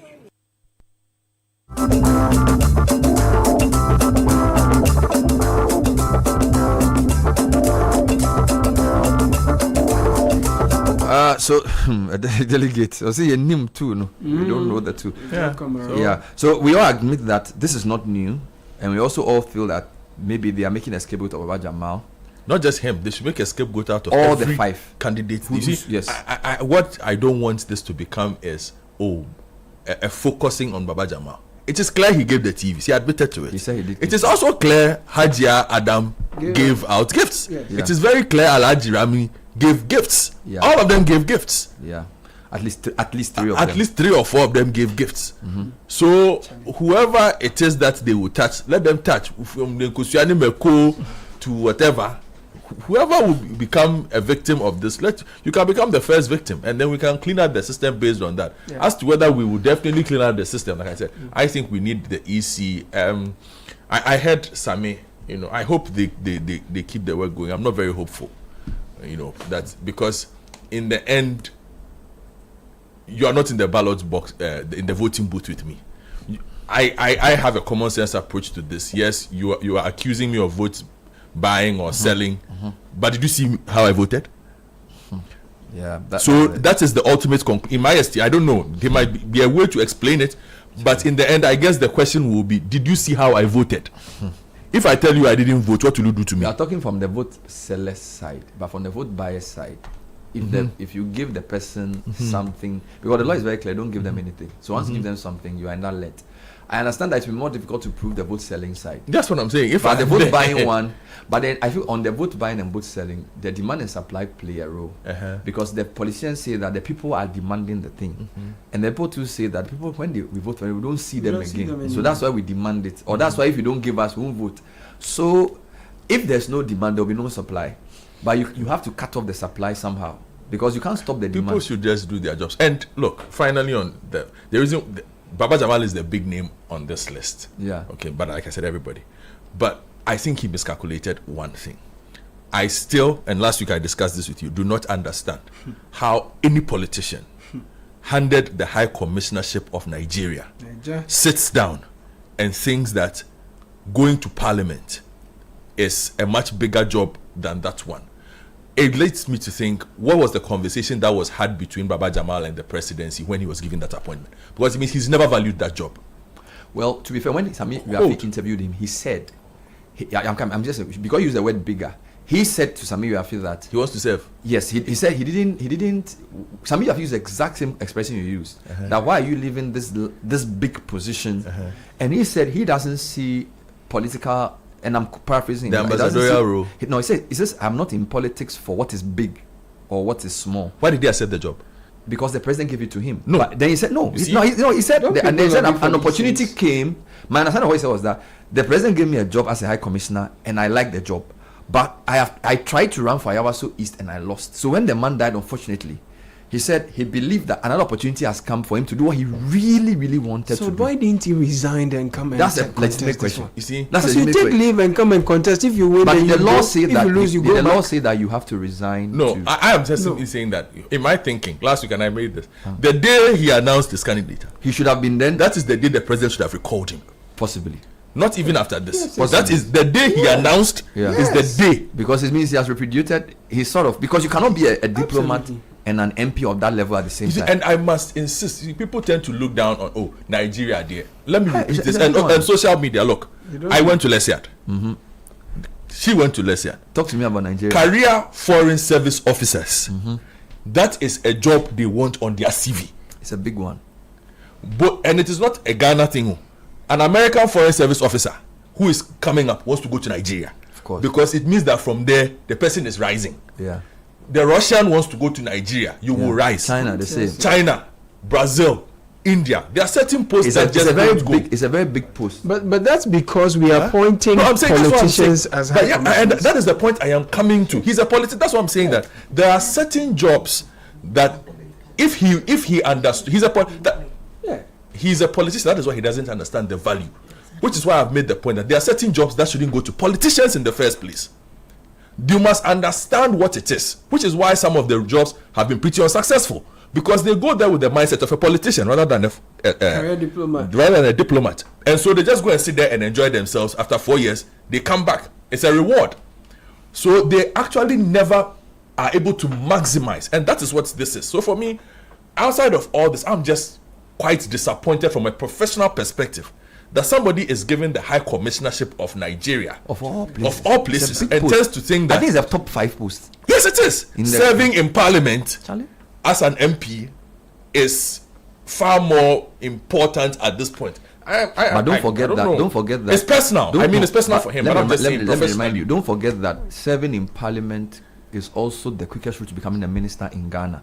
So whilst you see, which I think your point is correct, that if a career diplomat is given Nigeria, he values it more than a politician. Because for a politician, what is political success? It's visibility and power. No, it's visibility, it's power, it's proximity to the center.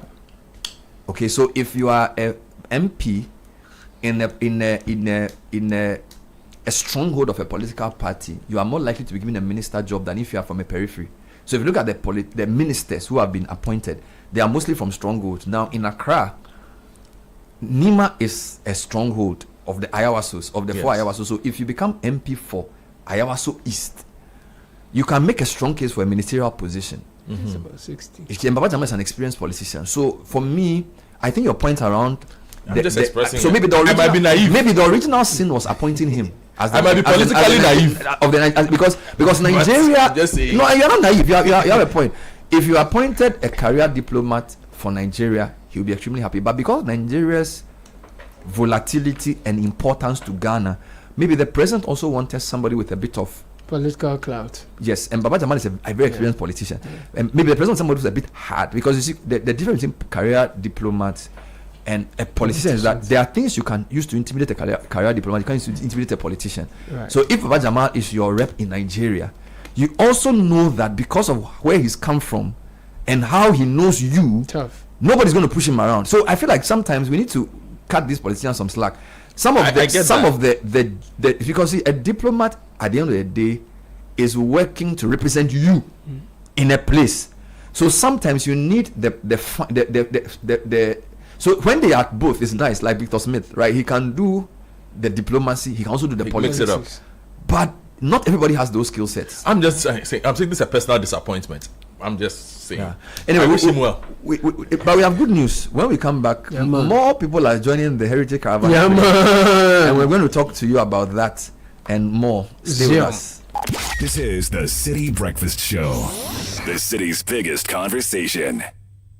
Looking to study at a trusted university with strong values-based education? Welcome to Heritage Christian University, located in Accra and fully accredited by the Ghana Tertiary Education Commission. At Heritage Christian University, we offer more than a degree. You will learn from experienced scholar practitioners, gain professional certifications, and enjoy en-suite hostel facilities in a safe, secure campus. We offer affordable programs in nursing, midwifery, computer science, multimedia, IT, communication, psychology, theology, and business administration. Enjoy hands-on learning, professional certifications, and top-up options for WAS, HND, and diploma holders. Mature students over 25 are also welcome. Admissions are open for January, March, and September. Get started today. Apply online at www.hcu.edu.gh. For enquiries, WhatsApp us on +233 547 777 731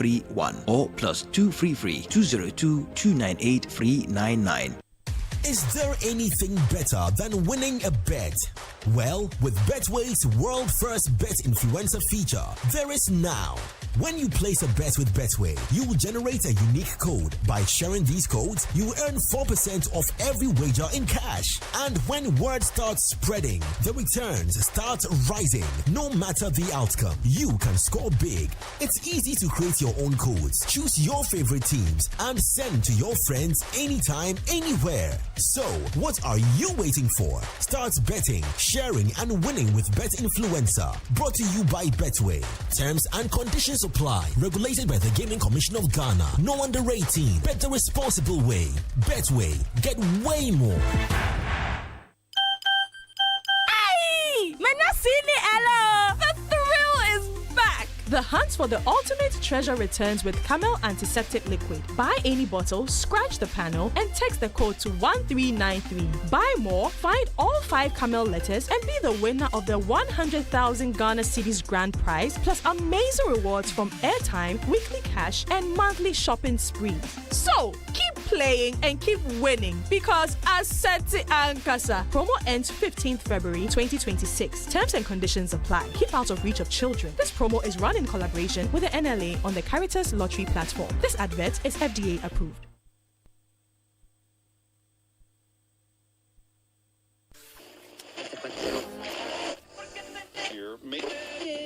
Every nation needs a mirror, a place to see itself clearly. The struggles, the progress, the uncomfortable truths. From housing to healthcare, from transportation to education, the Citi Breakfast Show tells Ghana's story as it is. Weekday mornings, the Citi Breakfast Show, reflecting the nation, driving development. The Citi Breakfast Show on 97.3 Citi FM. The Citi Breakfast Show. Rise above the noise.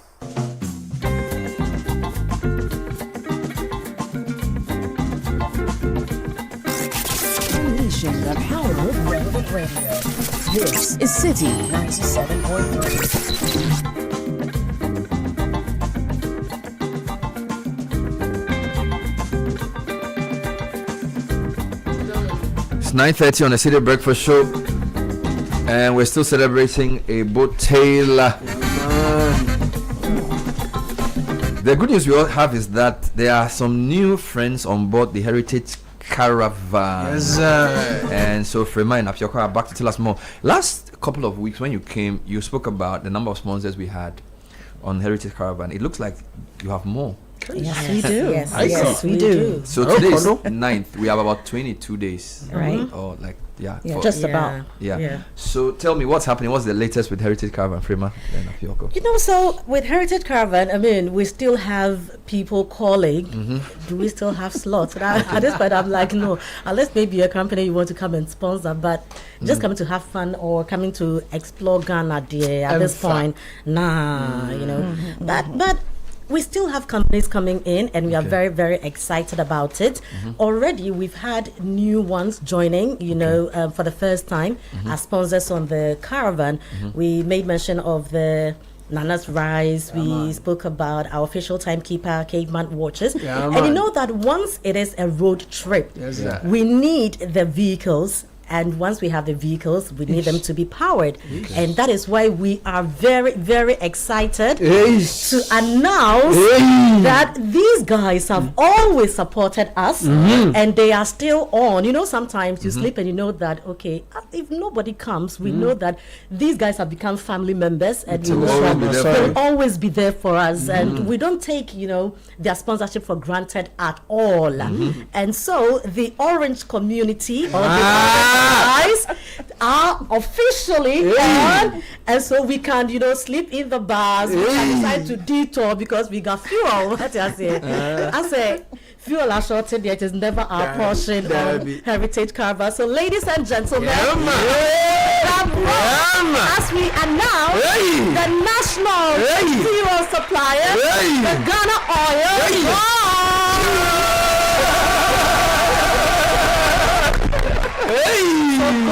once again is on. The company is called Go. It's not Goyle, it's Go. No, I understand. No, you teach me. I'm surrounded by, the triangle. Funny face, Go. So Goyle is on. And I personally really love the Goyle color. The orange. Orange gives energy. Orange brings vitality. I mean, where you can't hide orange. And so we welcome them once again onto the Heritage Caravan. So they are our official fuel partner. Exactly. For Heritage Caravan 2026, which means they will power all the buses across all the 16 regions. All the buses, all the V8s, all the vehicles. We are going to start to finish. We are going to be goiled up. We goiled up with good energy. Yes, absolutely. So they are our fuel partner. Our fuel partner. Are they the only persons joining? No, they are not. Api, we have some newcomers, two newcomers, and when I say newcomers, not just for the Heritage Caravan 2026, but this is their first time ever coming on board as sponsors or partners for the Heritage Caravan. All right. And so I'll start with one. Okay. Bernard, have you ever eaten achomo before? Achomo. I know achomo, yes. Achomo, yes. When you think of achomo, what comes to mind? Hey, this one is a trick question. What comes to Nothing mind? comes to mind. But it's crunchy. It's nostalgic. Yes, takes me to my childhood. It's part of the small chops family, as we say in Ghana. Funerals, weddings. You know, when you sit like Caleb's wedding. Something on the go. Something on the go. You had a trauma at Caleb's wedding. Oh, you did? You did. Please go. But you know, there are companies that are taking our traditional snacks, meals, and packaging them. And so it's exciting to have this particular company on board because they've packaged achomo and they have different flavors. They've been very innovative with it. And you know, achomo, when you leave it for a while and it's not tied properly in the rubber or you've not covered your bowl or it goes flat. This one, it's in little packages. You open, you eat, and then you can move on to the next one when you're ready. And so we want to welcome on board the Heritage Caravan 2026 and indeed to the Heritage Caravan family, Mini Me Achomo.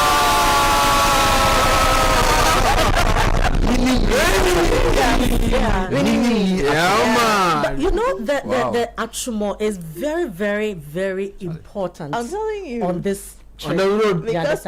Because sometimes, so for instance, in the middle of going to Bolgatanga, in the middle of nowhere, when you have money on you, there's nothing to buy. Mini achomo. That is when you will know the relevance of achomo, because we have fever. Oh yes, you understand. So you do this, you gulp it down. Mini me. Set and base your stomach. You know some of the achomo, then it's so hard when they throw the thing at you.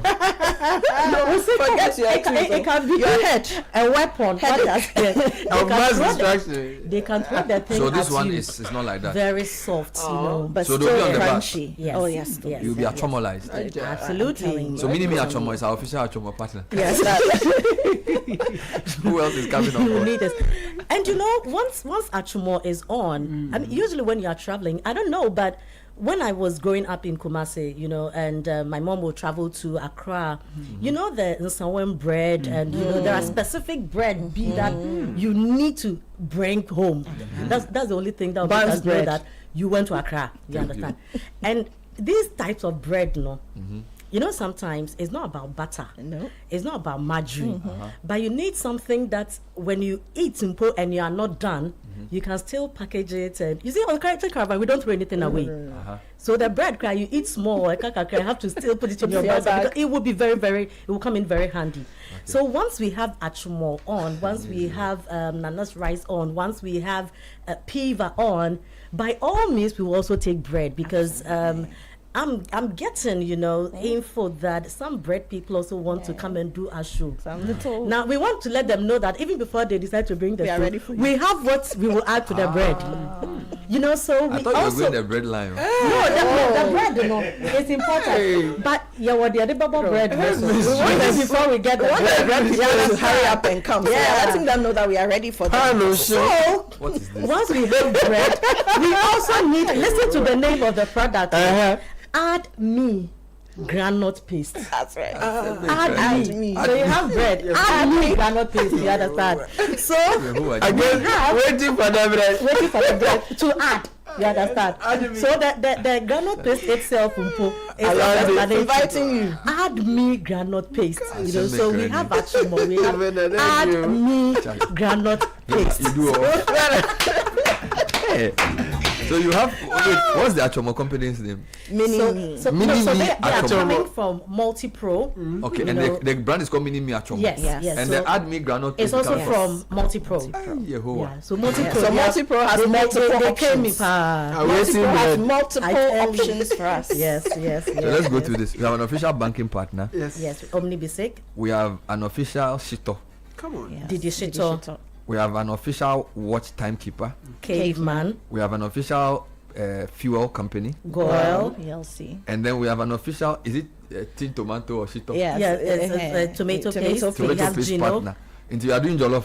Yes. And we have a rice. And we have a rice. Official rice. That's right. Now you are adding achomo. Yes. You are adding piva. Yes. And now you are adding add me granite paste. In fact, Add Me has added itself. So are you cooking on the Omutio has come inside. With the timekeeper and all. So you can do Omutu in Katinkwai.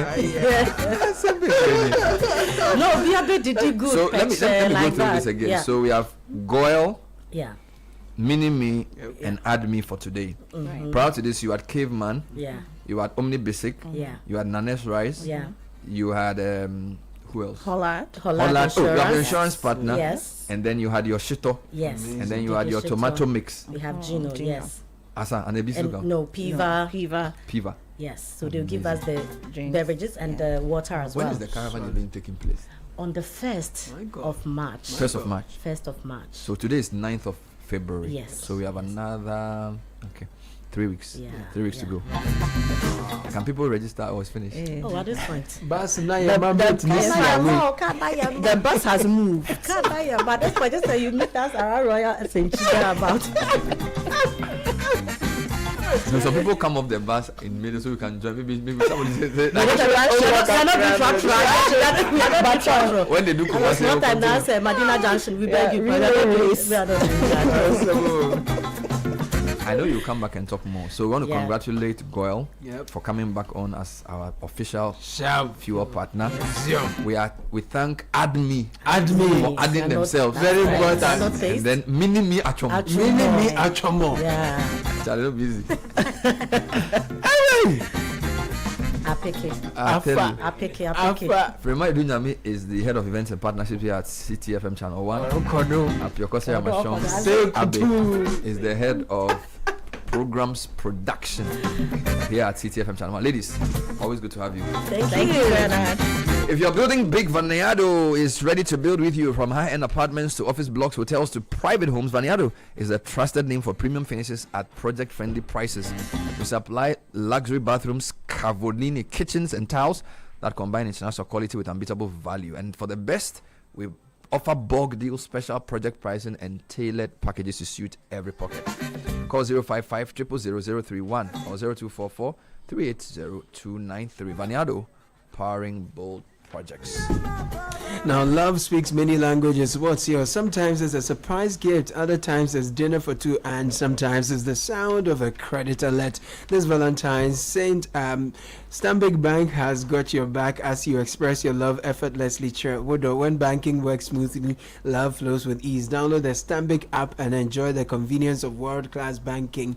StanbicBank.com.gh is where to visit online to learn more. Remember, with Stanbic Bank, you can share the joy of love. And if you're looking for motor insurance that goes the extra mile, Hollard Insurance has something special for you this 2026, and you wouldn't want to miss out. Insure your car with Hollard and enjoy extra rewards. New customers get to drive away with free fuel vouchers when they sign up. Existing customers get exclusive gifts when they renew. So we have 24/7 free roadside assistance for everyone, so you're never stuck on the road. That's value you can trust. 0800 444 999. Visit any Hollard office or speak to your broker today. Men's like a Hollard Insurance, we've got you covered. When we come back, we'll be speaking to friends from Tech Therapy Limited, your trusted partners for reliable, fast, and expert tech repairs. Stay with us.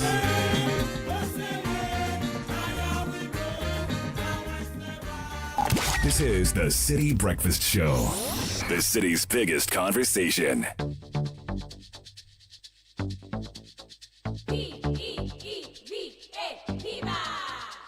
Looking for a burst of flavor in every sip? Discover the refreshing taste of Piva beverages. Enjoy the classic Piva Cola flavor, perfect fit anytime. How about a fruity adventure? Try our delightful Piva orange fruit drink packed with recognized citrus flavor. Craving something exotic? Our Piva cocktail fruit drink brings the tropics to you. For a sweet and juicy treat, grab our grapefruit drink and don't miss out on the refreshing Piva tangerine fruit drink, bursting with tangerine flavor. Piva Cola, Piva Orange, Piva Cocktail, Piva Grape, Piva Tangy. Grab yours today.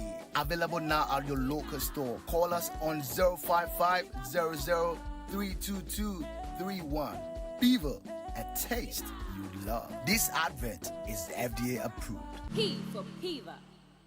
When you hit the road, anything can happen. Drive with motor insurance that's fast, reliable, and always there when it matters. Whether it is comprehensive motor insurance, third-party fire and theft, or third-party only, Provident Insurance will sort you out. Insure or renew from January to March and enjoy fuel coupons and exclusive branded souvenirs. Terms and conditions apply. Drive confident, drive protected. Visit any Provident Insurance branch nationwide, our agency outlets, or licensed brokers. You can also call 050-937-4928 for inquiries or visit providencegh.com for more information. Remember, Ghana card is required for individuals and TIN number for corporate clients and for all motor insurance transactions in line with NIC directives. With Provident, plan your cover.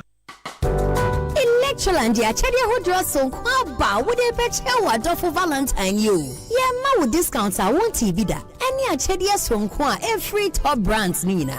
Wopet mini wadofo 8 year donyomo every Samsung, TCL and Nasco home theaters numu. Na masi ahwesene ewo ye LED smart TV ne so. Mu ya masa de top air conditioners na jojomo ho. Wopet mi so de bedside fridge no actually with champagne. Na masa de 4 to 6 grill ni oven gas cooker no. Ani odediane. To ye top of front load washing machines no that fast shock wadofo dom. Ko ye showroom anako www.electrolandgh.com. Friend was 050-315-9739. Electroland Ghana Limited. Yeah, bakwa e won name nyama e fe na ne bo dafem.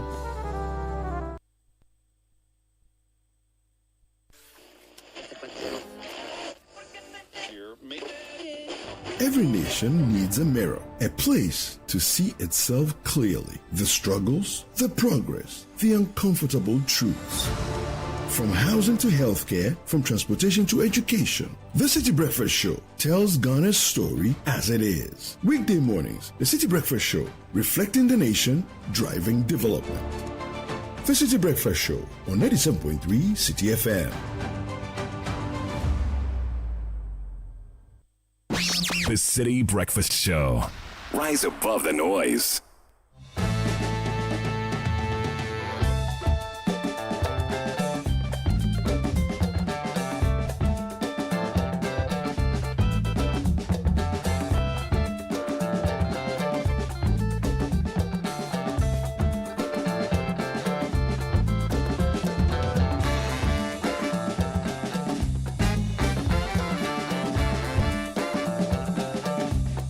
All right, so back in the studio, we've been talking about Tech Therapy Limited for a while. We're talking about having device repair, providing the right diagnostics, the skilled technicians, and the structured processes that ensure that your device or fleet gets the right support. In studio, I have Nora Edu Jempe Sama. She's a marketing manager. Welcome, Nora. Thank you. And I also have Alfred Pra, who's the manager for this company. Alfred, welcome to the program. Thank you, Bernard. So we've been talking to our listeners about tech therapy for a while now. Tell us who you guys are and what you do. All right. Thank you, and good morning to your listeners. So Tech Therapy is a technology support company. What we basically do is to is that we focus on repair and maintenance services for clients' devices. These devices are the smart devices that we have these days. So I'm talking about your smartphone, your tablets, your smart wearables, yes, your smart wearables, be it a smartwatch or a ring, and gaming consoles. Okay. Yes, okay. We believe that they are all repairable. Everything. Okay. So we believe that they are an integral part of your life. Every day you are doing something on these devices. Now, when they begin to give you issues, it brings you a lot of stress because you are not finding your way about, going around those issues. So we are here to give you a sort of therapeutic repair service that will alleviate the stress associated with device issues. So that's tech therapy. What gap is the company trying to fill? How did the company come into existence? Okay, so as he said, tech therapy was born out of frustration. Frustration, real frustration. People experience what people experience every day, basically. And then we saw that unreliable repairs, long waiting, surprise costs, and some privacy concerns were an issue. So what tech therapy does is we have come to solve those issues for you. So people come to us very stressed, tired. They've repaired their devices 2 or 3 times already. There's poor communication. They'll take their devices and people don't give them information on where their device is, how far it's going, the changes they are making, getting fake and low quality parts. And also uncertainties about price, and as I said earlier, and privacy. People are very, very, very concerned about their privacy. So where I am taking my device, what is the assurance that they are going to protect my device, the data on my device? So that is what tech therapy has come to solve for the people. If you're able to elaborate a bit on some of the challenges customers typically bring to you. You already said that it was born out of frustration. So it means that you yourselves, you have gone through this type of challenge. But as the company has evolved, what are the typical challenges that customers face that brings them to tech therapy? All right. So just as Nora said, repeated device failure. Okay. You send your device out to town and it comes back with the same problem, or it's even worse, or some other issue is now a part of your aside that, when you take a device to some repairers, what they'll tell you is, okay, go and come in 2 days. In 2 days time, you come back, he tells you, I'm done, this is your device, you owe me so much. He hasn't communicated clearly what the issue was, how he went about resolving it. He didn't tell you beforehand how much it was going to cost you. So if you come and you don't have the money with you, then you are found wanting.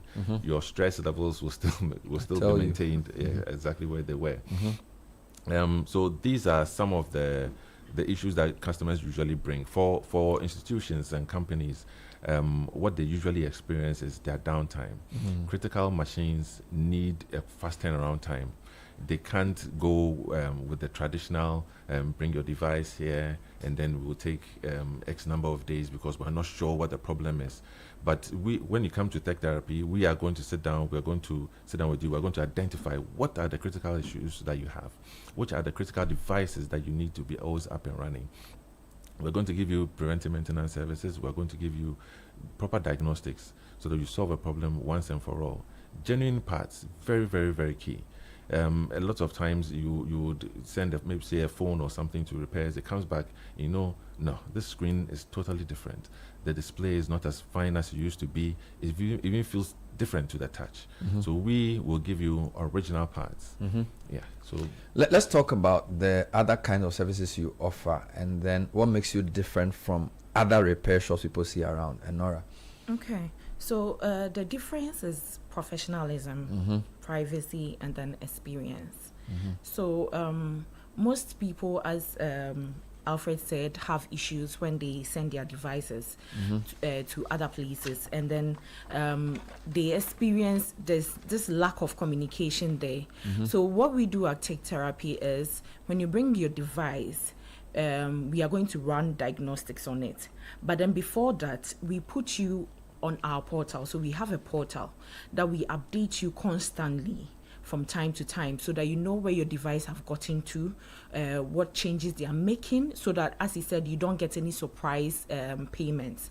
Also, if you don't have or if you cannot be you are not tech inclined enough to be on the portal, what we do is we have someone who will call you from time to time to update you on where your device is, or send you an SMS. So that will be based on your choice.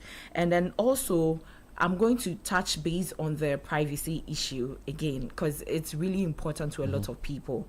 Now, you take your device to someone, and then the next day you would see your pictures or your videos or other things on the internet. Right now, technology has come to stay. We are living with it, and it is very hard it will be very, very hard for someone that you've taken your device somewhere and then you end up, bringing other troubles to you. So we protect the devices you've brought to us. We've taken it upon ourselves. We are giving you that comfort to know that your privacy is going to be safe with us, and we are going to give you that professional customer service that you would need, and something that makes you reliable. So like previous times, you go to the hospital, they will ask you which part of your head aches, right? So but then this time around, they will tell you to go to the lab. So Tech Therapy is a lab. We run diagnostics on your devices. We make sure that you are not doing trial and error. No, we are not. Matra and makwe. You know exactly what is wrong. We know exactly what is wrong. And then if you brought your device for pain A, now we realize that your device has another pain, B and C. We'll let you know that your device has these problems, and if you would want us to make those changes for you, to fix it for you. So before you take your device, we are making sure that you don't go and come back in the next month to come and fix the same device again. Wonderful. 2 more points. Long-term vision the company has, and then let's talk about how listeners can get in touch with you or get to know more about your services. All right. So Tech Therapy wants to go beyond the boundaries of Ghana. We want to be a trusted technology service provider for companies and for individuals in Ghana and in Africa. That is where our vision lies. Wonderful. So how can listeners get in touch with you? Okay, so listeners can call or reach us via our phone lines. So I'm going to 050 57 890 96 050 578 9096. Wonderful. Or 025 6111 790. Okay. 025 6111 790. Or you can simply email us on acc.service@techtherapy.africa. Wonderful. And where are you located? So we are located at 24 Garden Road, East Legon. So right opposite ANC Mall. So if you are standing right in front of Total at ANC Mall, you can see Tech Therapy. Oh, that's very good. Do you have a website? Yes, we do. So www.techtherapy.africa. Where Tech Therapy is spelled? TECHTHERAPY.Africa. So you heard it first on the City Breakfast Show. Call this number 0505 789096, ANC East Legon near the Total, or go to www.techtherapy. Is it Tech Therapy GH or just Tech Therapy Africa? Techtherapy.Africa. Techtherapy.Africa. Alfred Price, the manager. Nora Edu Jempe Sama. Did I get that right? Is the marketing manager. All right, thank you guys for being on the show.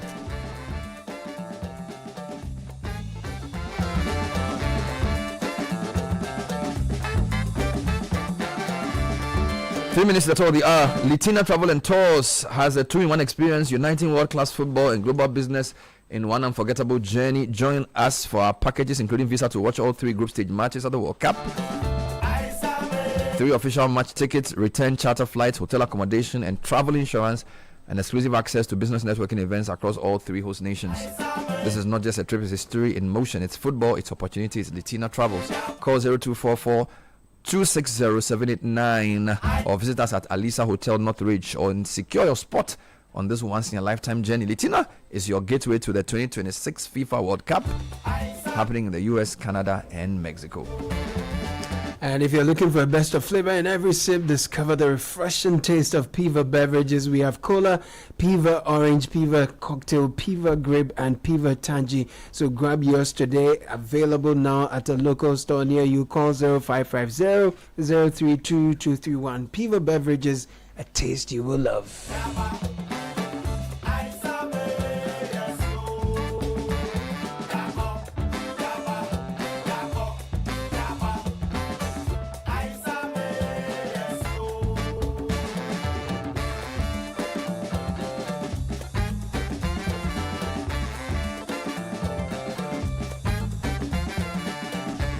Dedicating today's show to the legend Ebo Taylor, high life musician, musicologist, and the global Ghanaian who died on the 6th of February, a day after Ebo Fest was launched. Man born in Salt Pond, gifted to the world for 9 decades. May his soul rest in peace. Condolences to the family. On behalf of 97.3 Citi FM.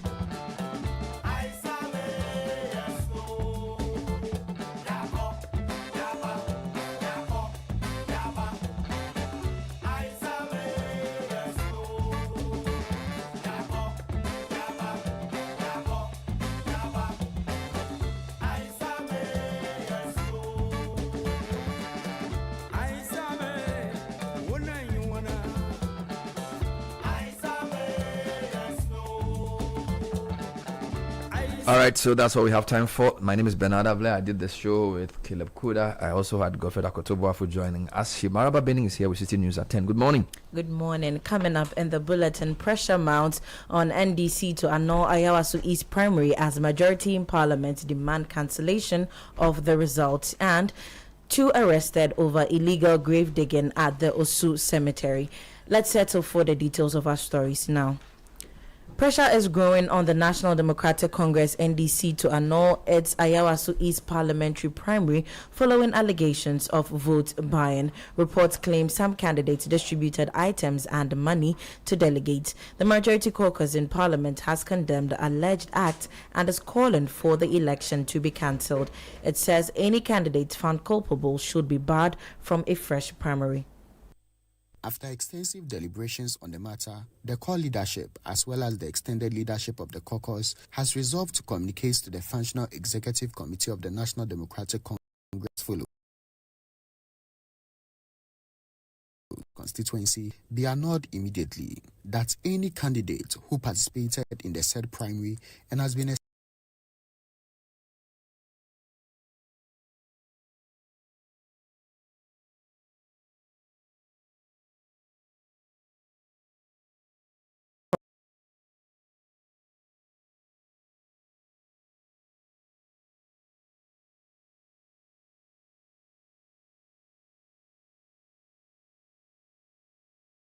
Kofi Totobi Kwache to investigate allegations from the Ayawasu East primary. Deputy General Secretary Mustafa Gbande says the party will act decisively on the committee's findings. As long as most of these complaints came from the public, largely social media, because by you in the morning, we thought that this exercise was going to be peaceful, and so we have set out a system, and the General Secretary was in some other engagements. Most of us were also in some other places when we had complaints of alleged acts of vote buying and inducement. The party have decided that those pieces of information which were forwarded to us were worth of being investigated. And so a committee have been set to look into it thoroughly to ensure that the evidences provided were examined, video footages, pictures, and everything that came out of the election would be considered. It doesn't matter who you are. Once your conduct is found to undermine the collective stability of the party, the credibility of the party, and our values, you will be dealt with according to the laws of the party. It doesn't matter who is involved. You had the Deputy General Secretary of the National Democratic Congress NDC, Mustafa Gbande. Now also the Office of the Special Prosecutor says it has begun investigations into allegations of corrupt practices during the primary and probes into claims of vote buying, vote selling, and the sources of funding. Still with the Ayawasu East primary, because the communications director of the New Patriotic Party, Richard Ahiagba, has described the president's recall of Baba Jamal as Ghana's High Commissioner to Nigeria as mere political optics. Speaking on the Channel 1 newsroom, he said the president was not planning to recall until calls for the annulment of the election intensified. According to him, the recall was not genuine but a strategic move. So I think that it's welcoming that the special prosecutor is engaging in this matter. But Sandra, we've seen this before. And so I guess that my excitement here is tempered greatly, whether or not this will amount much. But the spectacle with the president's recall that one is political optics, because really, but for the majority's call for annulling the election, Babajama, once he won, he was going to resign naturally, and so that recall was not ado about nothing. But the key thing for me is the NDC's call for probe into that election, the majority's call for annulling the results, and I think that Ghanaians. Richard Ahiagba is Communications Director of the New Patriotic Party. Now, 2 men have been arrested at the Osu Cemetery for allegedly digging a grave without authorization. The operation was carried out by the Korle Klote Municipal Assembly Security Task Force with support from cemetery officials. The suspects have been handed over to the Osu Police. Municipal Chief Executive Alfred Alotegezi has previously raised concerns about illegal exhumations and burial plot sales. And that's it for Citi News at 10. For more news, kindly log on to citynewsroom.com. I am Sheba Arba Benin. Many thanks for listening. Citi News, we speak first. Reach our hotline on 0302 224959 and get interactive on Facebook, Citi 97.3 FM, and on Twitter at Citi 973. This season, get ready to meet the Blanksons. Bestie, meet my lovely family. We can do that whilst I'm seated and eating. A family where love is strong, secrets are deep, and mischief is a daily routine. He will be here for days, and I only find out at a family dinner on the day that he arrives. Just when you think you know them, the truth flips the script. Drama, humor, and unforgettable family moments. Morning, family. Everything in the kitchen is actually gone. You know, in the UK, I work like a donkey, but here, I eat like a monkey. A Channel 1 TV production, The Blanksons, coming soon only on Channel 1 TV. Bestie. Away, Dad, I'm sure he's gone. Good morning. I thought you were gone. The Blanksons. Mr. J, you are 98 and still strong. What is your secret? Simple, my son. I eat Dimfonio every day, the Asian superfood that kept our forefathers strong and energetic. Dimfonio cooks faster than other cereals. It can be used for porridge, tasty jollof, salad, wache, and even baked foods. It's packed with nutrients to keep you strong and healthy. Where can we get it? In all leading supermarkets and local shops across Ghana.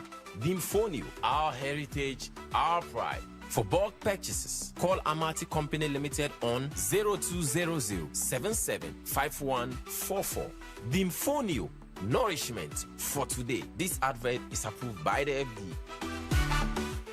I need someone to call my own. This February, the month of love, Brunch in the City brings you Love in the City, a warm celebration of romance, connection, and heartfelt moments. From sweet confessions to unforgettable surprises, Love in the City creates space for love to be felt, shared, and celebrated. Love is in the air, and this Valentine's season, hearts are taking center stage. But the big question remains, is your boo truly your boo? Well, join us from 2nd February to 13th February on Brunch in the City and let love lead the conversation. Love in the City. Let's put love to the test. Only on 97.3 City FM. Love in the City 2026 is powered by City FM with support from Channel 1 TV, and it's proudly sponsored by African World Airlines. Africa World Airlines. Touching Africa, touching world.